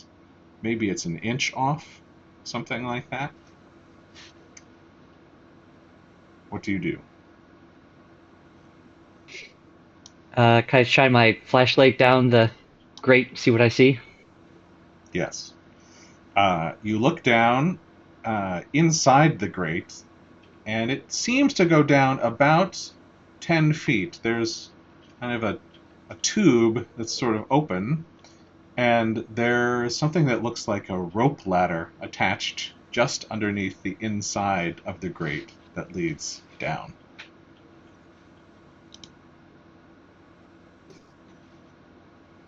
Can we hear anything from down there?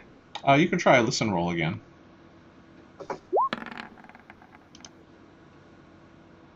All right, you hear, and now you're close enough to feel some air moving. You wouldn't have expected that. It's coming up, actually. There's sort of a sea breeze against your face, but also damp and kind of a moldy smell. By the way, I also have a flashlight. All right. Very good. Where are you? I'm behind Eakins. Like I can't get to my character because Here we go. there I am. You're behind him so that he can protect you. I understand. Well, seems like we need to go down the drain, eh? That's certainly where our guy probably went. I think so. Anybody want to? But I've got my hand. I've got the empty handgun, but I also have my own handgun. Does anybody want to grab the shovel or anything like that? Do we have any rope? Well, no, there is a rope. There's a rope there. Anybody need anything before we go down? Should I assume that I have all the stuff that I would normally, all the stuff in my possessions, weapons and ammunition and such? If not, I'll go get it. But I think you could. You can go get it. And so Okay. if you're running back upstairs, you're passing D. He's like, "Well, what's down there? And what are you doing?" Actually, I'll ask D if he knows anything about that grate in the corner of the basement down there, where it leads. Oh, that's just a drain for the floor. And he's looking at you. Ain't it? Well, we're gonna find out. Okay, y'all let me know. All right, I gotta get my stuff and then head back down. So is there a tool, is there a hatchet or some other tool that would work well as an implement? Yes, there on this tool bench over here. There is a small hat. Mhm. There's a little sledgehammer. There's some tongs, screwdrivers. A small wood saw as Yeah, well. I'll take the hatchet. Okay, I'll grab a couple of screwdrivers. great. So you've got Just your well, flashlight in one hand, your gun in the other hand, your screwdriver in your other tentacle. so gun is like in a holster. Uh, the other gun is in my pocket. I put the screwdrivers in the other pocket, and I'm holding the flashlight. Great. Perfect. Perfect. Are you climbing down? We're gonna wait for um, You're waiting for Steinmetz. 5 minutes. Yeah. I think he's back straight away. All right. Then yes, we're gonna go down. Well, let's move the grate and really shine light down there first. Really take a look. Yes. It looks like this has been here a long time. That it might have been here as long as the entire facility. And you remember something about it being built sometime in the On top last of something. century and being repurposed. Right. Yeah. This is original work, you think, as you look All down right. into that tunnel. And you can see the flat bottom about 10 feet below. All right. No, who wants to go first? I can go first, I guess. Yeah. I'm the Or I could military. try to stealthily go down. I have a pretty good stealth Oh, then yeah, you go for and, it. and Okay. see if I can spot anything. Stealth roll. Okay. Very good. So you've got your flashlight. Just put yourself over the grate for now. You've got your flashlight as well. That's going to make it a little more challenging to be stealthy. I think stealth would mostly mean most of the time just being quiet. If you really don't want to be seen as well, you will have to turn off your flashlight. But if you don't care about that, you can leave the flashlight on. Um, I'll leave the flashlight off while I climb down because I'll probably get some light from up above, and then once I'm at the bottom, kind of see what's what. Okay. All right. Very good. So this is what we'll uh, do for Steinmetz. You climb all the way down. You've got your flashlight off. You're very quiet. No one can hear anything. Actually, your friends above barely hear you at all, and there is air moving. You can smell it now a little more strongly, that salt air coming from somewhere.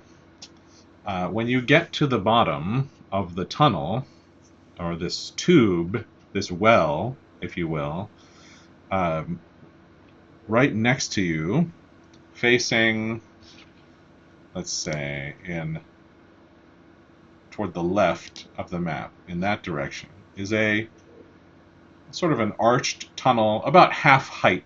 So you'll have to scoot down, hunched over, and if you turn your flashlight on for a moment, you'll be able to navigate by seeing. But if you decide not to turn your flashlight on, things will be a little more complicated. I don't see any lights at the end of the tunnel, so to speak, or You do not. any obvious noises or anything. It seems dark. You feel air. Okay. I guess I'll try to signal them to come down, and I'll start down the tunnel quietly, using the flashlight as little as possible, or like shielding it with my hand as much as I can. Okay. Very good. And then, so who's next in the order? I can go.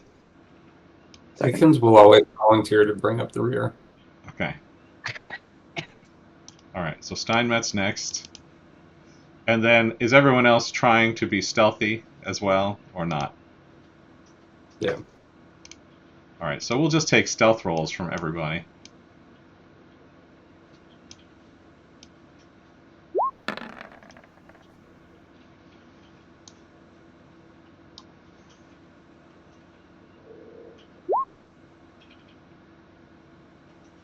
Okay.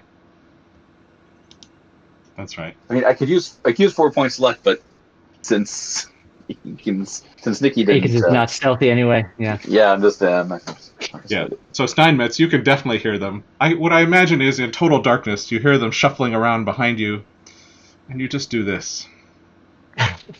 Uh, and you have your hand cupped over your flashlight enough to kind of make out the ground in front of you, and you're hunched over, and you step, and you step, and eventually you move the light well enough to see there is a wall in front of you, and there is a rope ladder.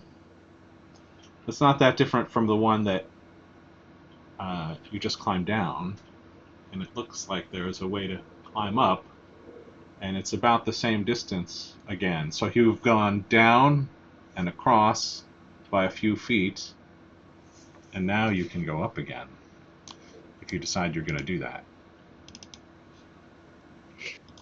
Pinkert, you're going too Yeah, I far. think that- You're going too far. Back up. God. All right, we'll give you back your Do flashlight. I sorry. do I see any light at the up the tube As you there? climb, no, it looks dark above the tube. Okay, I'm gonna try to quietly, stealthily climb up the ladder. Can I get a sense of how far apart it is and then turn off the flashlight while I climb? Yeah, it's about, like with the ladder, typical length of rungs, and you're going to have to go up about 10 feet, and it's dark above you. Yeah. Okay. Okay. I won't make you do a climb roll. It's just a rope ladder. But this is what happens. You're sort of climbing up one rung after another. This rope feels older than you would like, right? A little bit weaker than you hope.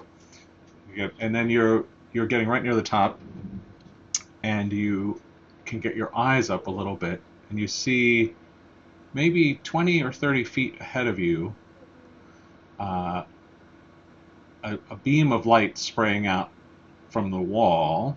You think, where are you? It's some kind of stone chamber, and standing a fair distance away as well, someone in a white hospital gown, just caught in the light, only slightly. That's what you see, Steinmetz, as you get to the top of that ladder. Do you keep going? What's he doing? Just standing there, or It's hard to is he tell doing from where you anything? are. It's hard to tell. He looks like he's standing. He's not moving. Okay. I'm gonna try to come up again, remaining unseen, quietly out of the hole there. Right, okay. And so you have your flashlight then mostly off, I would guess. Yeah. Alright, same for Pinkert then. Probably. He's behind you anyway. He can't see anything except for you. So, and Aikens, definitely, you're the farthest back in the darkest corner of the tunnel beneath the Institute. Okay, so Steinmetz, you're coming up now. You've climbed up, right? You can move a little bit. There's a stone Yeah. wall next to you. You can sort of feel that. It's part of the foundation, you think, for the facility above you. You can't quite place where you are. Maybe somewhere underneath the examination rooms, you think. Pinkert, what are you doing?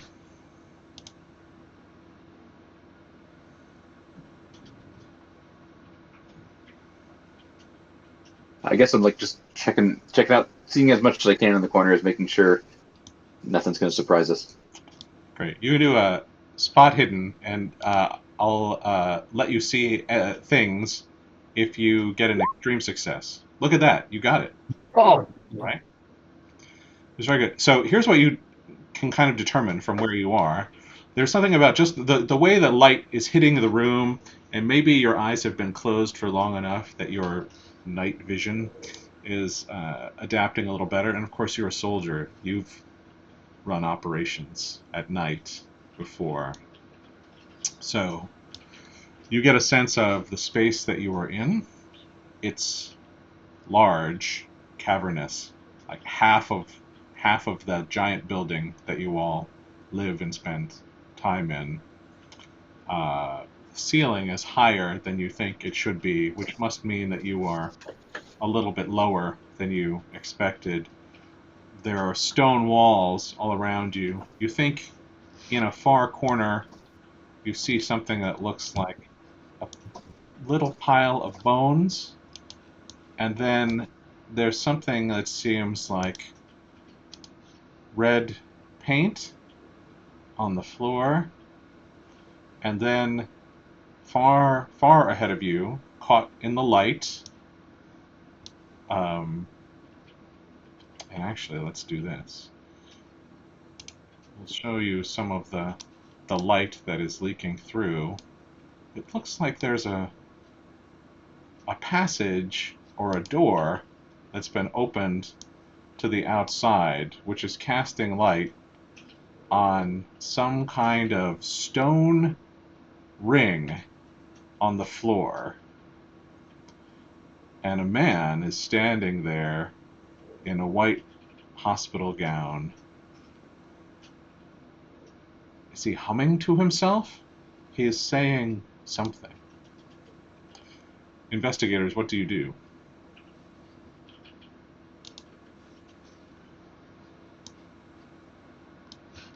Well, I mean, that's the guy. I'm presuming that's the guy we're looking for. So, do we call out? Or do we not call out? I'd be inclined. Let me see.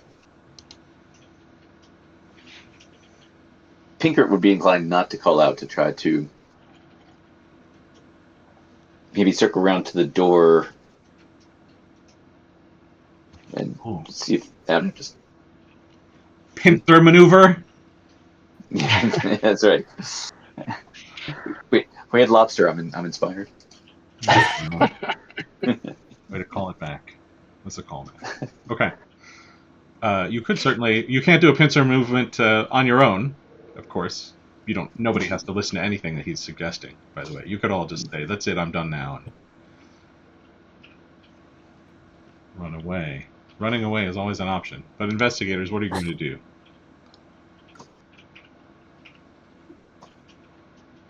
So I'm wondering whether we should break his concentration or wait to see try to sneak up on him.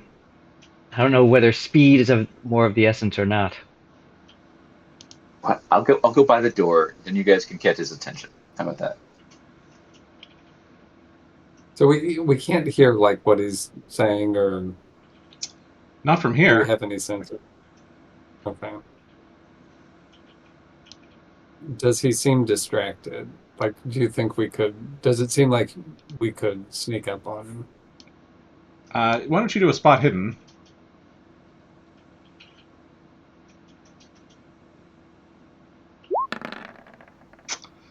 He does seem, as you've heard meditators speak of, he does seem very concentrated on what he's doing. But you're a little bit too far away to know exactly how much. But you have a little bit of confidence that he's not paying that much attention to you.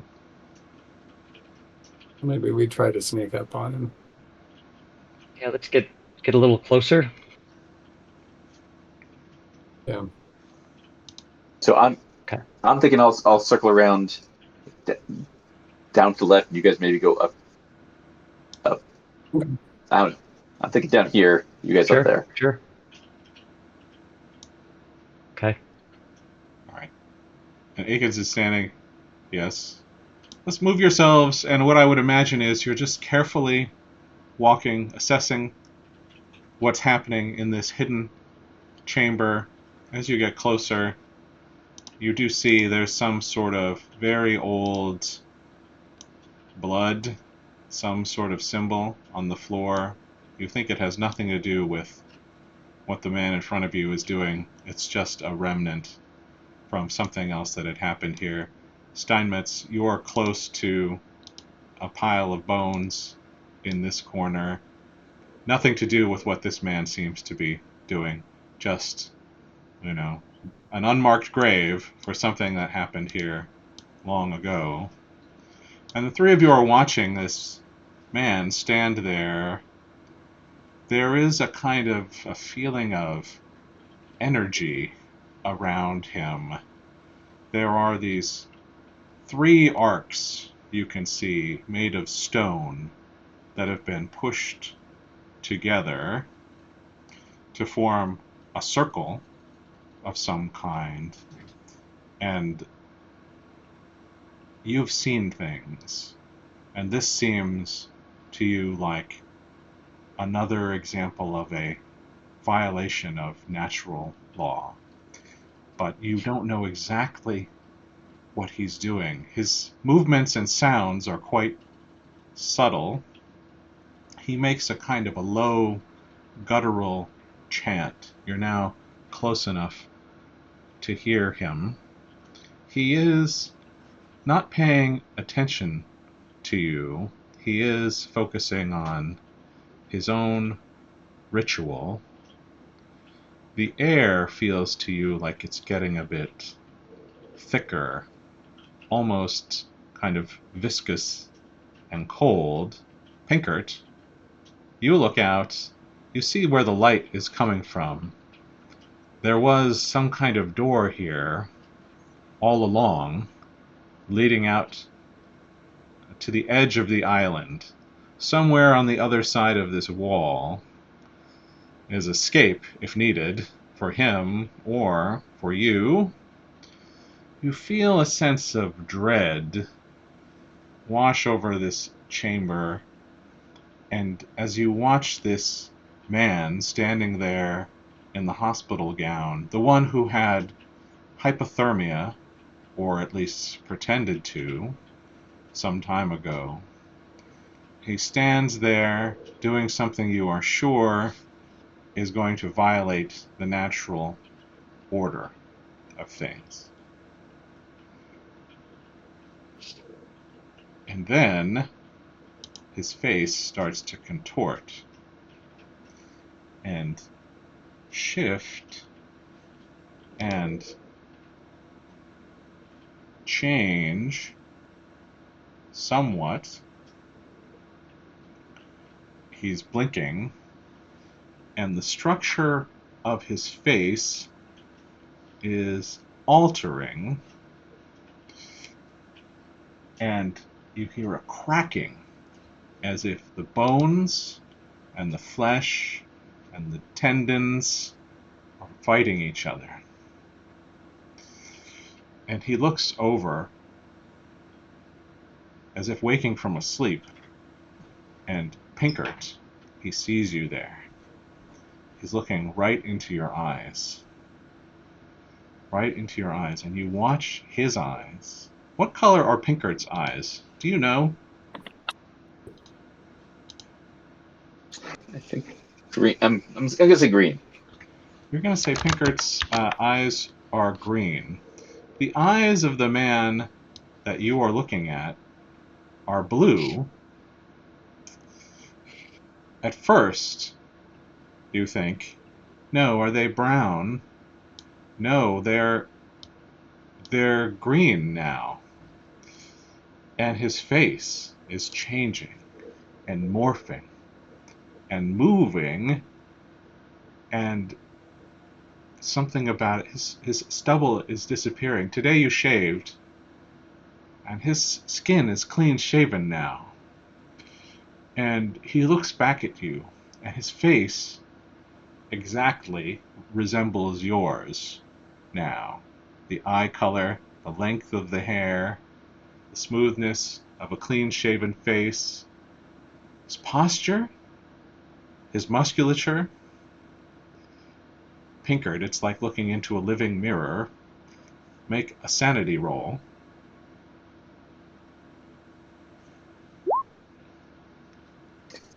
Oh wait, I can re-roll. I'll use my re-roll failed. Does that work for sanity I can roll? use it. I don't know. Let's see. See what it's. The description of gain the ability to re-roll one failed roll per session. This represents your heightened awareness of the spaces between reality after your exposure to All the right, ring. that's a failed roll. You can re-roll one Yep. sanity roll. Go ahead and re-roll this one.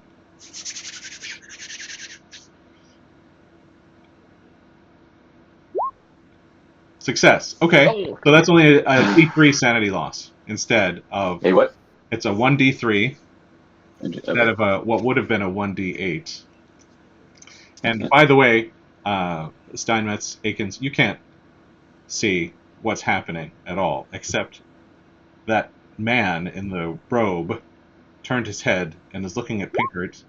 You see an astonished kind of expression on Pinkert's face as the man turned toward him, but that's all. What do you do? What does anyone do?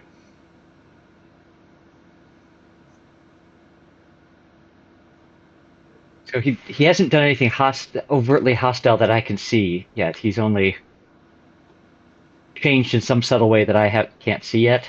That's right. I'm getting out my gun, just for the record. Right. All right. So the Wait, do I hostility comes from do I Pinkert. see that? I get it. Yeah, you see that for sure. All right. If I see Pinkert draw his gun, I'm gonna try to use my new found skill of drowning mind on this guy in the hospital gown. Oh, okay. So you're just going to do that right now. Yeah. Okay. What do I have you roll to see if Drown Mind works? It's just got a cost to it, right? It's just got it's just a four magic points and 1d3 sanity cost. All right. We're going to have you do a POW roll also. Okay.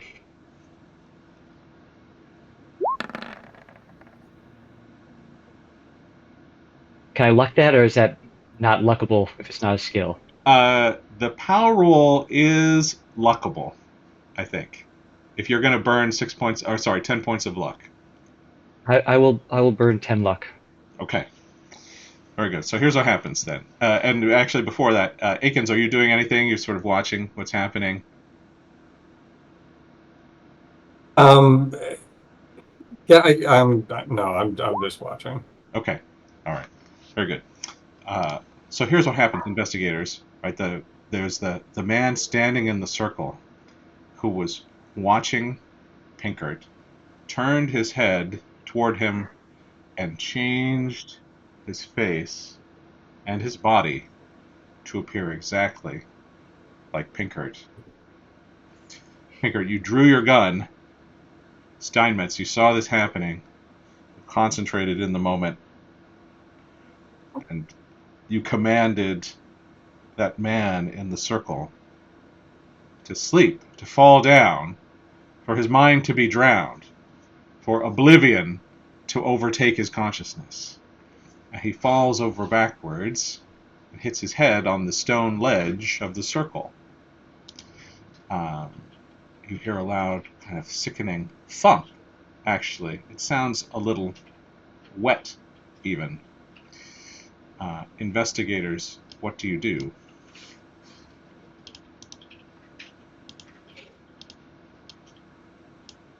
I still shoot it. Well,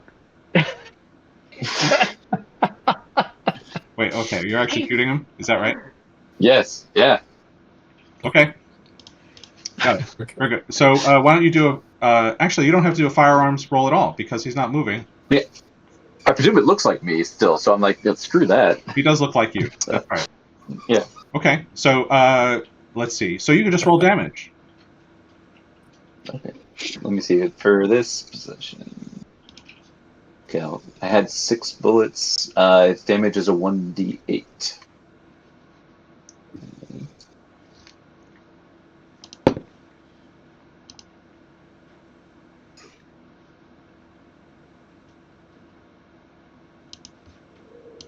And no one is stopping him, right? I don't think I would have had a chance to stop him, right? I mean, he'd already raised the gun. I wouldn't have expected him to do that, so I would have been surprised. Okay. So here's what happens. The man has fallen over. He still looks like Pinkert. He has a terrible wound or concussion from falling on the stone. The back of his head is already bleeding. Pinkert, you've shot him, right? So it's one shot. Let's say you hit him in the torso, right? So Blood sprays out. He's got a hole in his abdomen now, basically, and he's bleeding. It is you on the ground, bleeding, basically. That's what you're looking at. The blood is blooming on the hospital gown. Just the stain is getting bigger and bigger. The man's breath is getting more and more shallow. What do you do? So I'm going to run up and look at him because this will be the first time I see that he's pinkered, right? That's right. I was going to like I was thinking we would tie him up or something and wait for him to wake up and see what happens, but I am disinclined to let him bleed out here on the floor. I mean, what do the rest of you think? You have to do a sanity roll as well, now that you've seen, and both of you, that he Oh, looks now that I've seen him. exactly like Pinkert, and Right. Pinkert has just Yeah. shot himself. So he's not moving, right? He's not moving. Sanity. Okay, so that's a 1d8 sanity loss. That's a 1d8 sanity loss for each of you.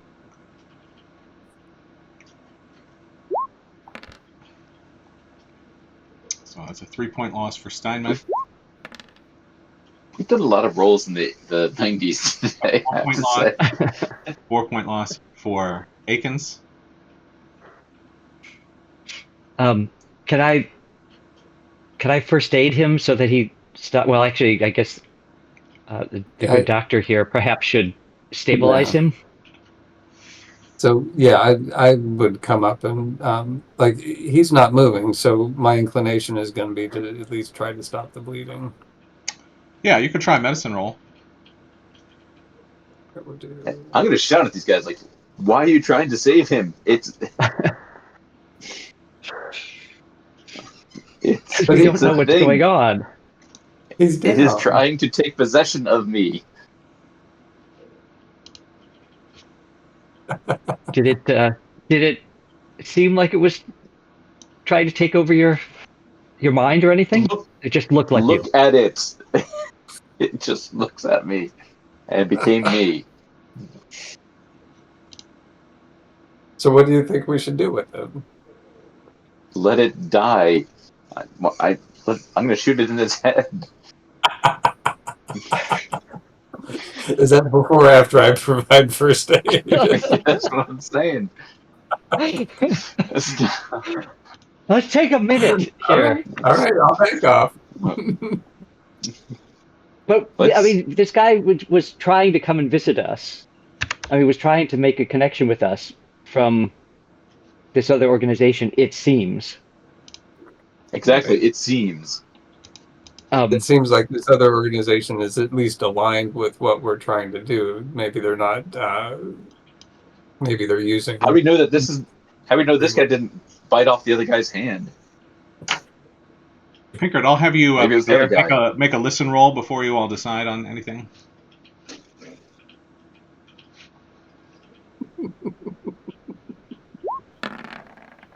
Okay, that's great. Two things happen. Pinkert, you hear kind of a shuffling step behind you, and you feel the air stop moving. The sea breeze that was coming through that tunnel behind you. There's a shuffling step, and there's no... I'm going to shine my flashlight down the tunnel there. All right. You see immediately a face in the darkness with long fangs and a snout and red, bloody eyes, sharp teeth, so easily able to bite the limb off a man, you think. Claws so easily able to shred the flesh of you or a friend. Stepping toward you, making a hissing sound. Right behind Pinkert. Pinkert, you can make a dodge roll if you wish. I'll allow it.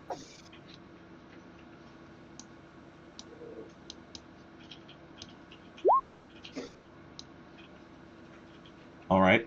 Success. So you've managed to jump out of the way just in time as a claw rakes the wall right next to you and you see little chips of stone fly off it. Everyone there in the room, you can hear and feel this dark thing moving around.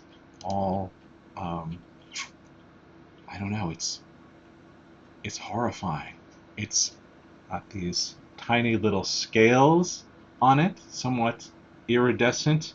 You think so hard. You remember that moment of Mr. Mull scratching a scale along the table, gouging the wood, and you saw the claw marks on the stone right behind Pinkert. Investigators, what do you do? Well, dodge. I still have I'm all in my favor of gun shooting out. that. Yeah. By the way, I before you will. do that, I'll have Akins do one more thing, which is roll a 1d6 that tells us the number of rounds before the man on the floor dies.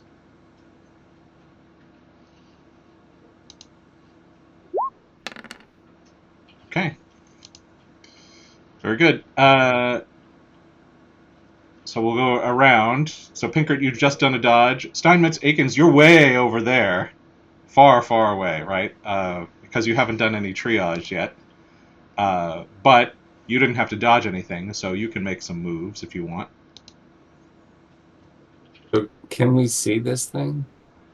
No, you see a dark shape moving, basically. I think just for one moment, Steinmetz had put his flashlight through the tunnel, saw the face, and then seen the swipe, seen Pinkert dodge to the floor.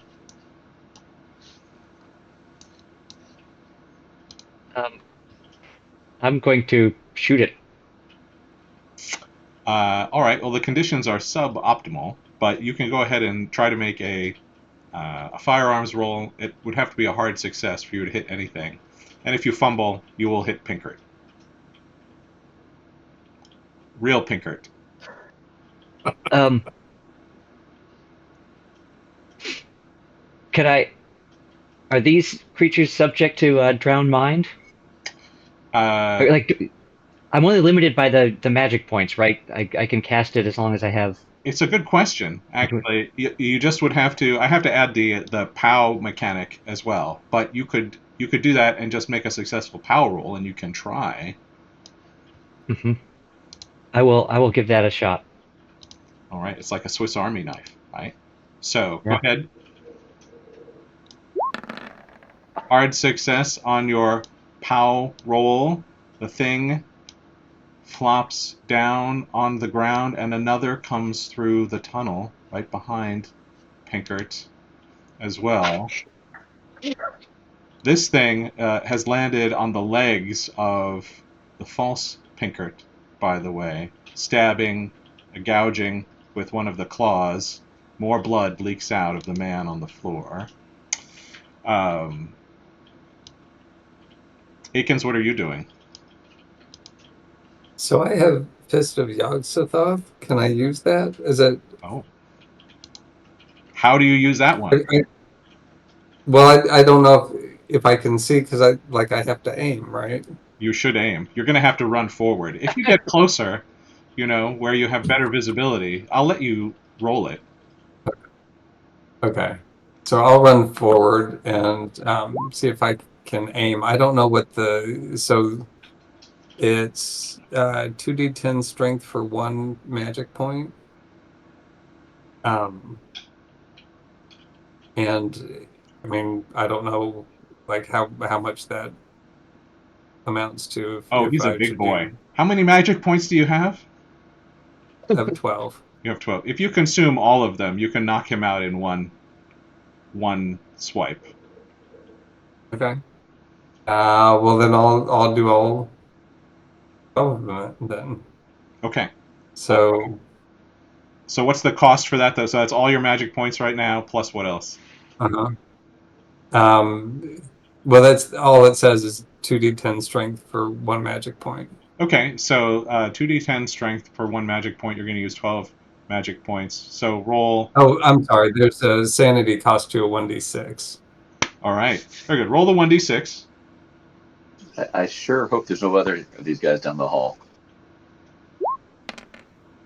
So that's 5 sanity points. So you'll have a temporary mania in a moment. But I'm going to let you succeed with this. But you do have to roll. What is it? 2d10. Roll 2d10. Wait, is that right? Yeah, per strength point. So that's times 12. Should it be 24d10? Yeah. 24d10. Yeah. 24d10. Go ahead. We'll see if you get some kind of cool effect out of this. Nice. Okay. Very good. So what happens, Akins, you do have a temporary mania from this. I'll tell you about that in a second. Let me see. Because of your sanity loss. Because you burned out all of your magic points to do this.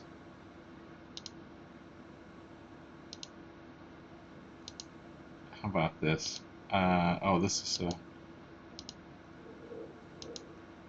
This is a good one.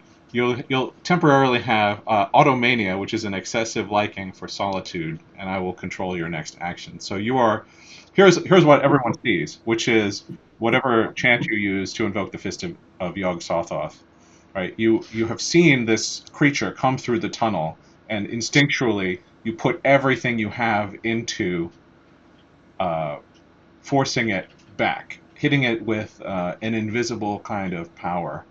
That shoves it back through the tunnel. If you could see what happened on the other side, it would be as if the monster was a bullet being fired from a gun. It is flung out across the land into the water. It knocks aside 4 other monsters waiting in the tunnel.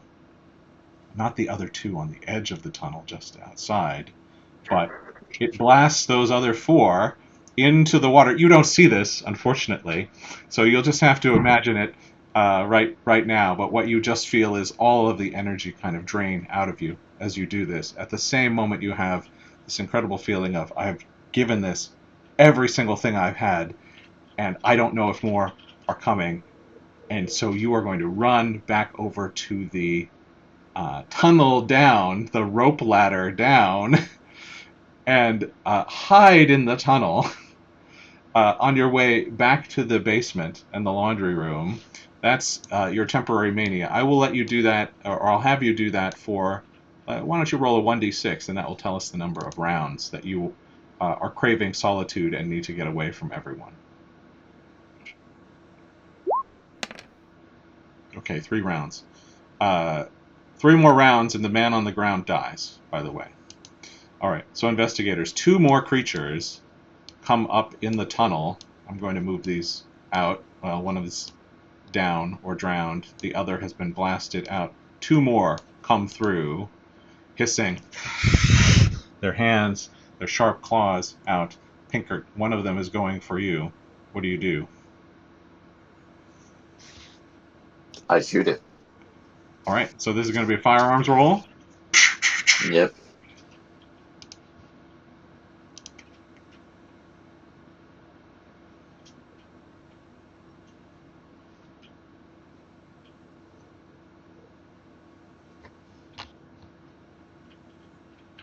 Sorry. Let's hit when I can't find See what happens. Demolition fire use. Oh, sorry. Yeah. Here we go. It's a handgun. I'm using 10 points 10 points. of luck. Okay. All right. So 10 points of luck, and then you'll roll damage for that handgun. Yeah.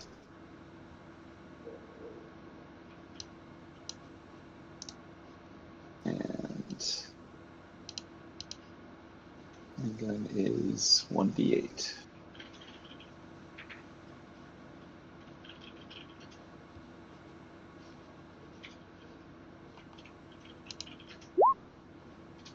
All right. 6 points of damage. You fire. You get a very large, satisfying chunk taken out of the upper shoulder near the heart of this creature. It's angry with you now. And it is hurt. Not mortally. So it's going to try to attack you next. There's another one behind you as well, but that was the move for your turn. So both creatures get their turns in a moment. We'll let Steinmetz have one move before these creatures take their turn. Is it still 4 conditions for a shot? Is that the same situation as before, or is it more usual combat here? I think you still have to get a hard success if you fire your pistol, unless you get much closer to like point blank range. I'm gonna try to move into a better position to shoot. To get normal damage. Okay. Yeah. Very good. Just get a bit closer. Just a little more. Just a little. Almost there. Okay. Now you can do your firearms roll. Alright. You might be able to take this one out. Or Or not. it's not. Do you want to push that roll? Do you have the thing from the previous where you can Wait. roll for failure? Do I have the? Are you wearing your ring? Yeah, I'm wearing my Yeah. ring, so I'm gonna do the failed roll. You get a re-roll. Oh, wait, no, that's for a fumble. The Oh. ring. Yes, that's right. What, Right. what was the Oh, I don't. other thing about the? That was the other spell thing that I did. That was the that was the vigilant skill. spell Oh, launcher. special thing. That Yeah. you- Oh, Okay. that's different. No, I guess I do not have a So you're not gonna, benefit for that. you're not going to push the roll. You're just going to miss. Is that right?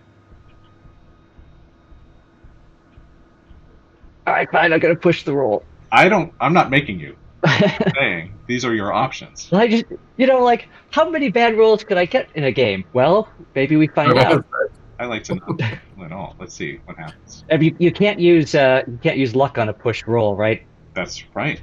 That's right. And if yeah. you, by the way, if you get a fumble, you will shoot Pinkert, real Pinkert, for the maximum damage from your handgun. Okay.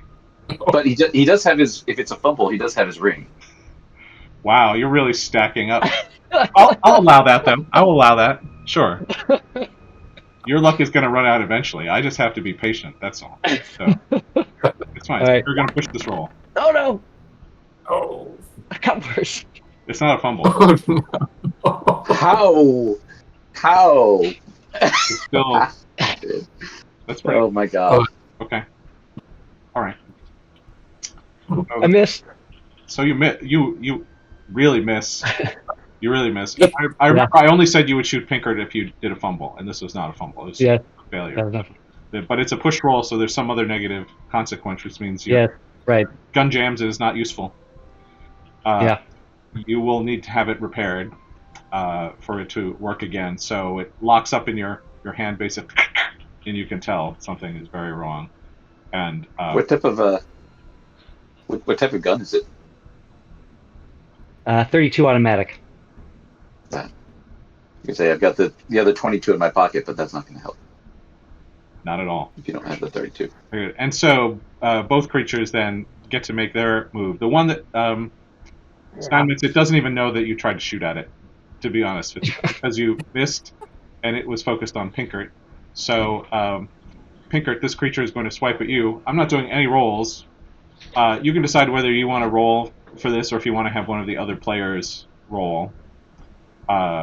This creature has a 70 fighting skill, and it does 1d12 damage with each successful swipe. So, do you want to do this roll? Or do you want to have somebody else do it? Or do you want to have me do it? I mean, like to roll for how much damage I'm going to get, or No. They might still miss. Dodge? Both of them are going to try to attack you now. You're going to roll. If you get 70 or below for each attack that is successful on their part, they're going to roll 1d12 to determine the damage. So I roll a 1d100. That's correct. And Just roll so 2. Yeah, two. You could roll 2 of those. Roll them one at a time, though. Roll 1d100, and then roll 1d100.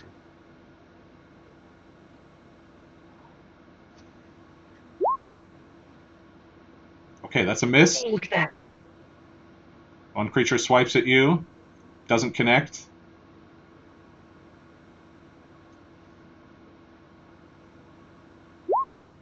One, the other. So they come at you from two sides. You dodge one, it misses. The other one rakes you across the back for roll 1d12.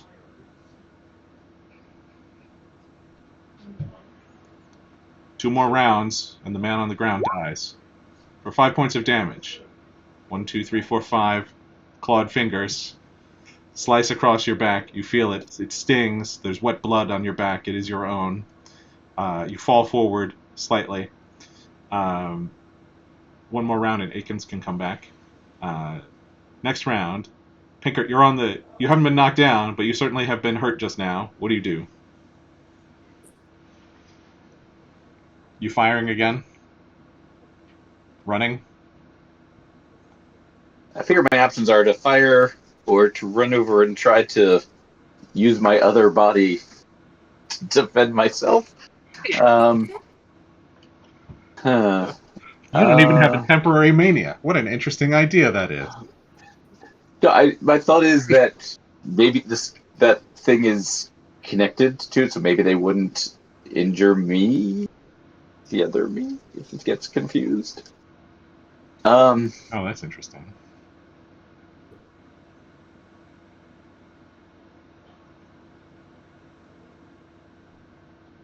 Yeah, because I'm not going to be able to shoot twice, and I got two things here, so I need to do something, otherwise I'm going to die. So I will do that. I will run over and kind of dive behind myself. You've got another creature on the ground. I know I removed that as well. Not to give you any ideas, but, that's whose mind has been drowned. So I need to shoot that thing. No, you could hide behind that. You could use it for cover. Yeah. Well, With the hard scales. but this. Why would I help you? Never mind. Forget I said anything. No, I'll do that. I'll hide behind the other creature. You get some cover. All right. We'll see how that helps you. So you're hiding, and are you also shooting? If I can. All right. Let's do that then. I'm going to move another creature over here, but this one is drowned, so I'm just going to, put it over here like this. You're hiding behind or underneath that one. Use it for cover somehow, and now you're going to fire. So you can do your fire roll. Steinmetz, you'll be next. Akins, you'll be coming back up shortly. But before you get a roll, Akins, the other two creatures that are still here, if they're still alive, they will get their turns. So, go ahead, Pinkert, if you haven't. Yes, you have not yet done your firearms roll. Okay, that's a success. Which one are you shooting at? Yeah, which one are you shooting at? The one that just swiped me. Which was that? The one damaged or the one not damaged? Whatever one just hit me. I'm pissed at it. That was the one that was not damaged yet. So that's this. I'll mark him as green over here. All right.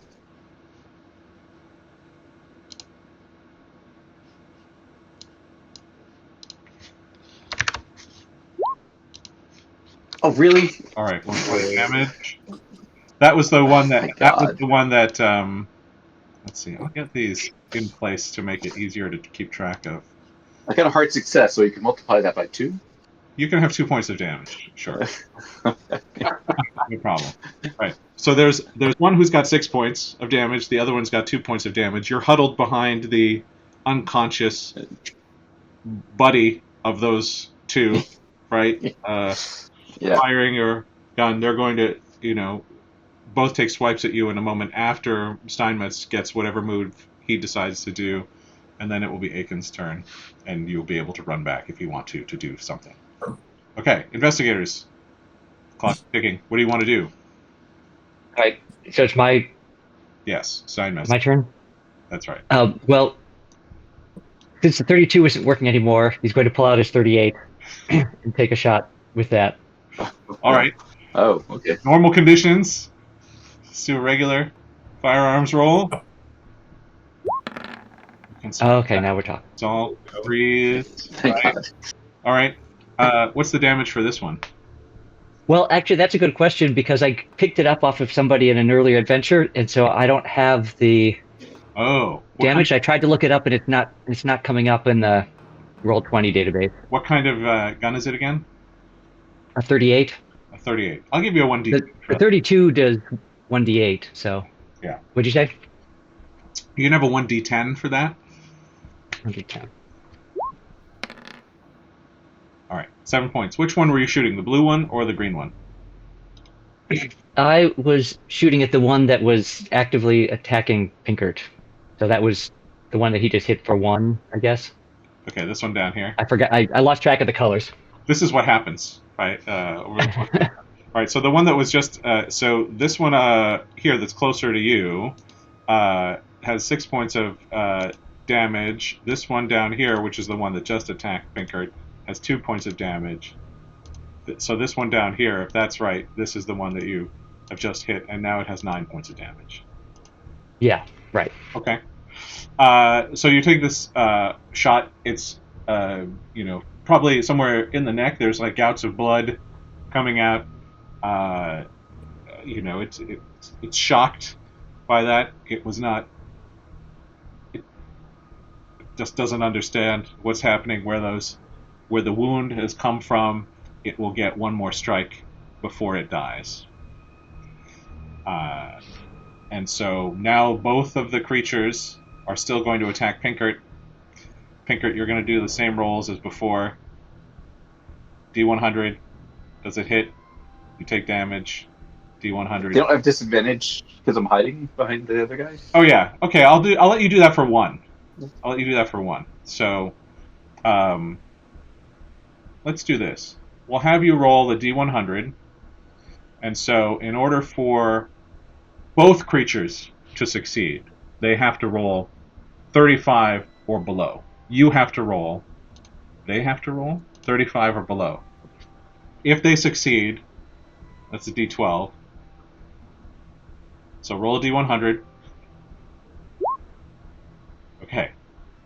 Great. So the first one is trying to grab for your leg or something like that and pull you out, perhaps. Maybe it's not able to do that or something like that. Failure. Roll a D100.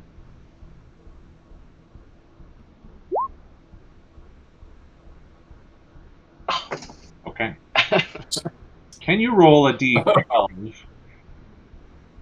Oh, no.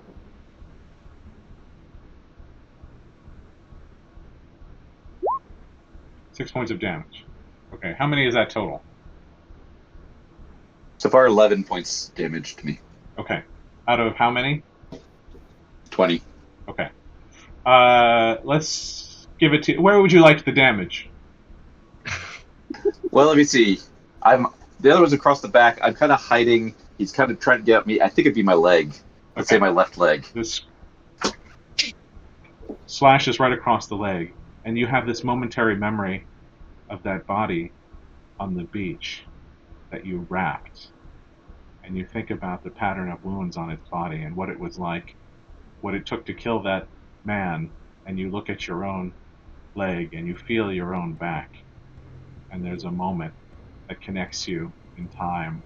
This moment, the blood on your back, what you knew was the blood spurting out of the body of that man on the boat before.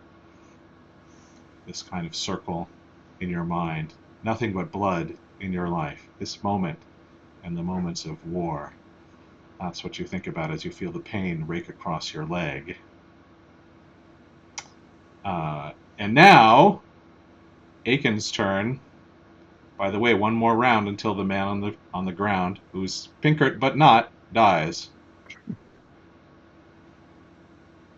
So I'm going to rush up and see if I can give him some first aid, at least stop the bleeding.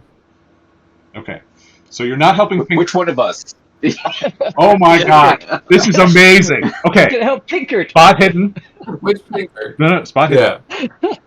Yeah. No, the one in the hospital gown. So because the real Pinkert is being attacked, and I want to help, but I don't want to get killed either. I think that's totally fair. Okay, so you know your target then. So you're doing medicine. Yeah. You're going to drag this person. Try to stay. Oh, There we go. it's hard to do better than that. Okay. So this is what's happening all around you. You see these two creatures attacking Pinkert, who's underneath the shell of another one of them that's passed out. Steinmetz is right nearby, holding a gun, firing it. You see the man on the ground. There's something about him. You think he might be dead. I'm not sure, but I have to save him. I tried to save him before. He was in my care. He's got Gonna a bullet in save him. my doppelganger. Great. He's bleeding out. He's got a wound on his head. I didn't put all that effort into him earlier just to let him die right in front of me. Yep. So you go over and you grab him by that gown, right? And you pull him away from the fray. Let's move him, actually. Let's move both of you a little farther out into the darkness, and you're working on him. You can save him, we will say, as long as you don't die. So I guess it will be up to Pinkert and Steinmetz to make sure that doesn't happen. We'll see, I suppose. Pinkert, it's your turn. What are you going to do? Since I see Steinmetz is going for that, what was I can't remember the color. I'll aim for the first one that I injured. Shooting again. Okay. Firearms. Oh, you're mad now. You're gonna get you'll get maximum double damage from that. Was that a 1d12? What was that? What'd you say? I'll give you maximum double damage for that because it's Pulp Cthulhu anyway. So you could say your damage for this gun is like a 1d12, right? 1d8. 1d8. 16 points. Still fine. Pick one to blow the head off of, because that's what happens when you fire the gun. Do you want the blue one closer to Steinmetz or the green one that's closer to you? Which was the one that had? I mean, that Steinmetz didn't hit. The other one, the one that injured me first. The blue one injured no, you that, first. It has more. No, yeah, the green one. It's the green one that I blow the head off, I guess. All right, this one here. Right. Okay. So you fire that. You've got just the perfect angle right through the throat, actually. And this is the one I think that maybe Steinmetz had, gotten a good chunk out of earlier as well. So the head just flies off. It reminds you of a time you went fishing, you think. You pulled the fish out of the water and you descaled it and you removed the guts and right like that. And the whole thing came off and it was just chum for something else to eat, right? That's the feeling that you get as the body flops backwards on the ground. The other one sees you with that gun, the smoking bullet having poured out, sees Steinmetz with his gun, feeling pain, a wound of some kind that it doesn't understand, turns around and dives into the light coming from outside. Do you follow it? Do you shoot it on its way out? Sure. Yeah. Well, was this the one that had shoot. one more round before it keeled over? Yes, that's right. So it's expiring, right? It's expiring. I'll let it expire, but you can shoot it if you want, Pinkert. I'm definitely shooting it, yeah. All right. Here's how that looks then. Right, as you take, and I won't even make you roll for this unless you really want to. There's always a chance of a failure, right? So maybe just let this one just happen narratively. All right. As this creature, with the gouts of blood coming out of its neck, seeing its dead fellows around it, right, looks at the light coming out of that tunnel, and it turns and it races toward the tunnel. With the last few steps it has, with the blood coming out in gouts, with its muscles weakening, looking for the light.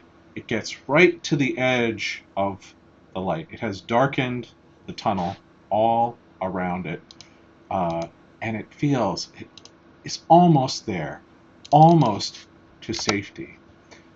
And it hears the sound, the loud crash of a bullet hit its back. And this is what it looks like outside investigators. It walks through that last point of the tunnel, sees the light, sees the sea, and then it feels nothing as it flops down and rolls down the craggy, sandy, rocky edge of Abernathy Point. And Steinmetz, you're closest to viewing the other side of that tunnel. You can see the blue water from where you are standing.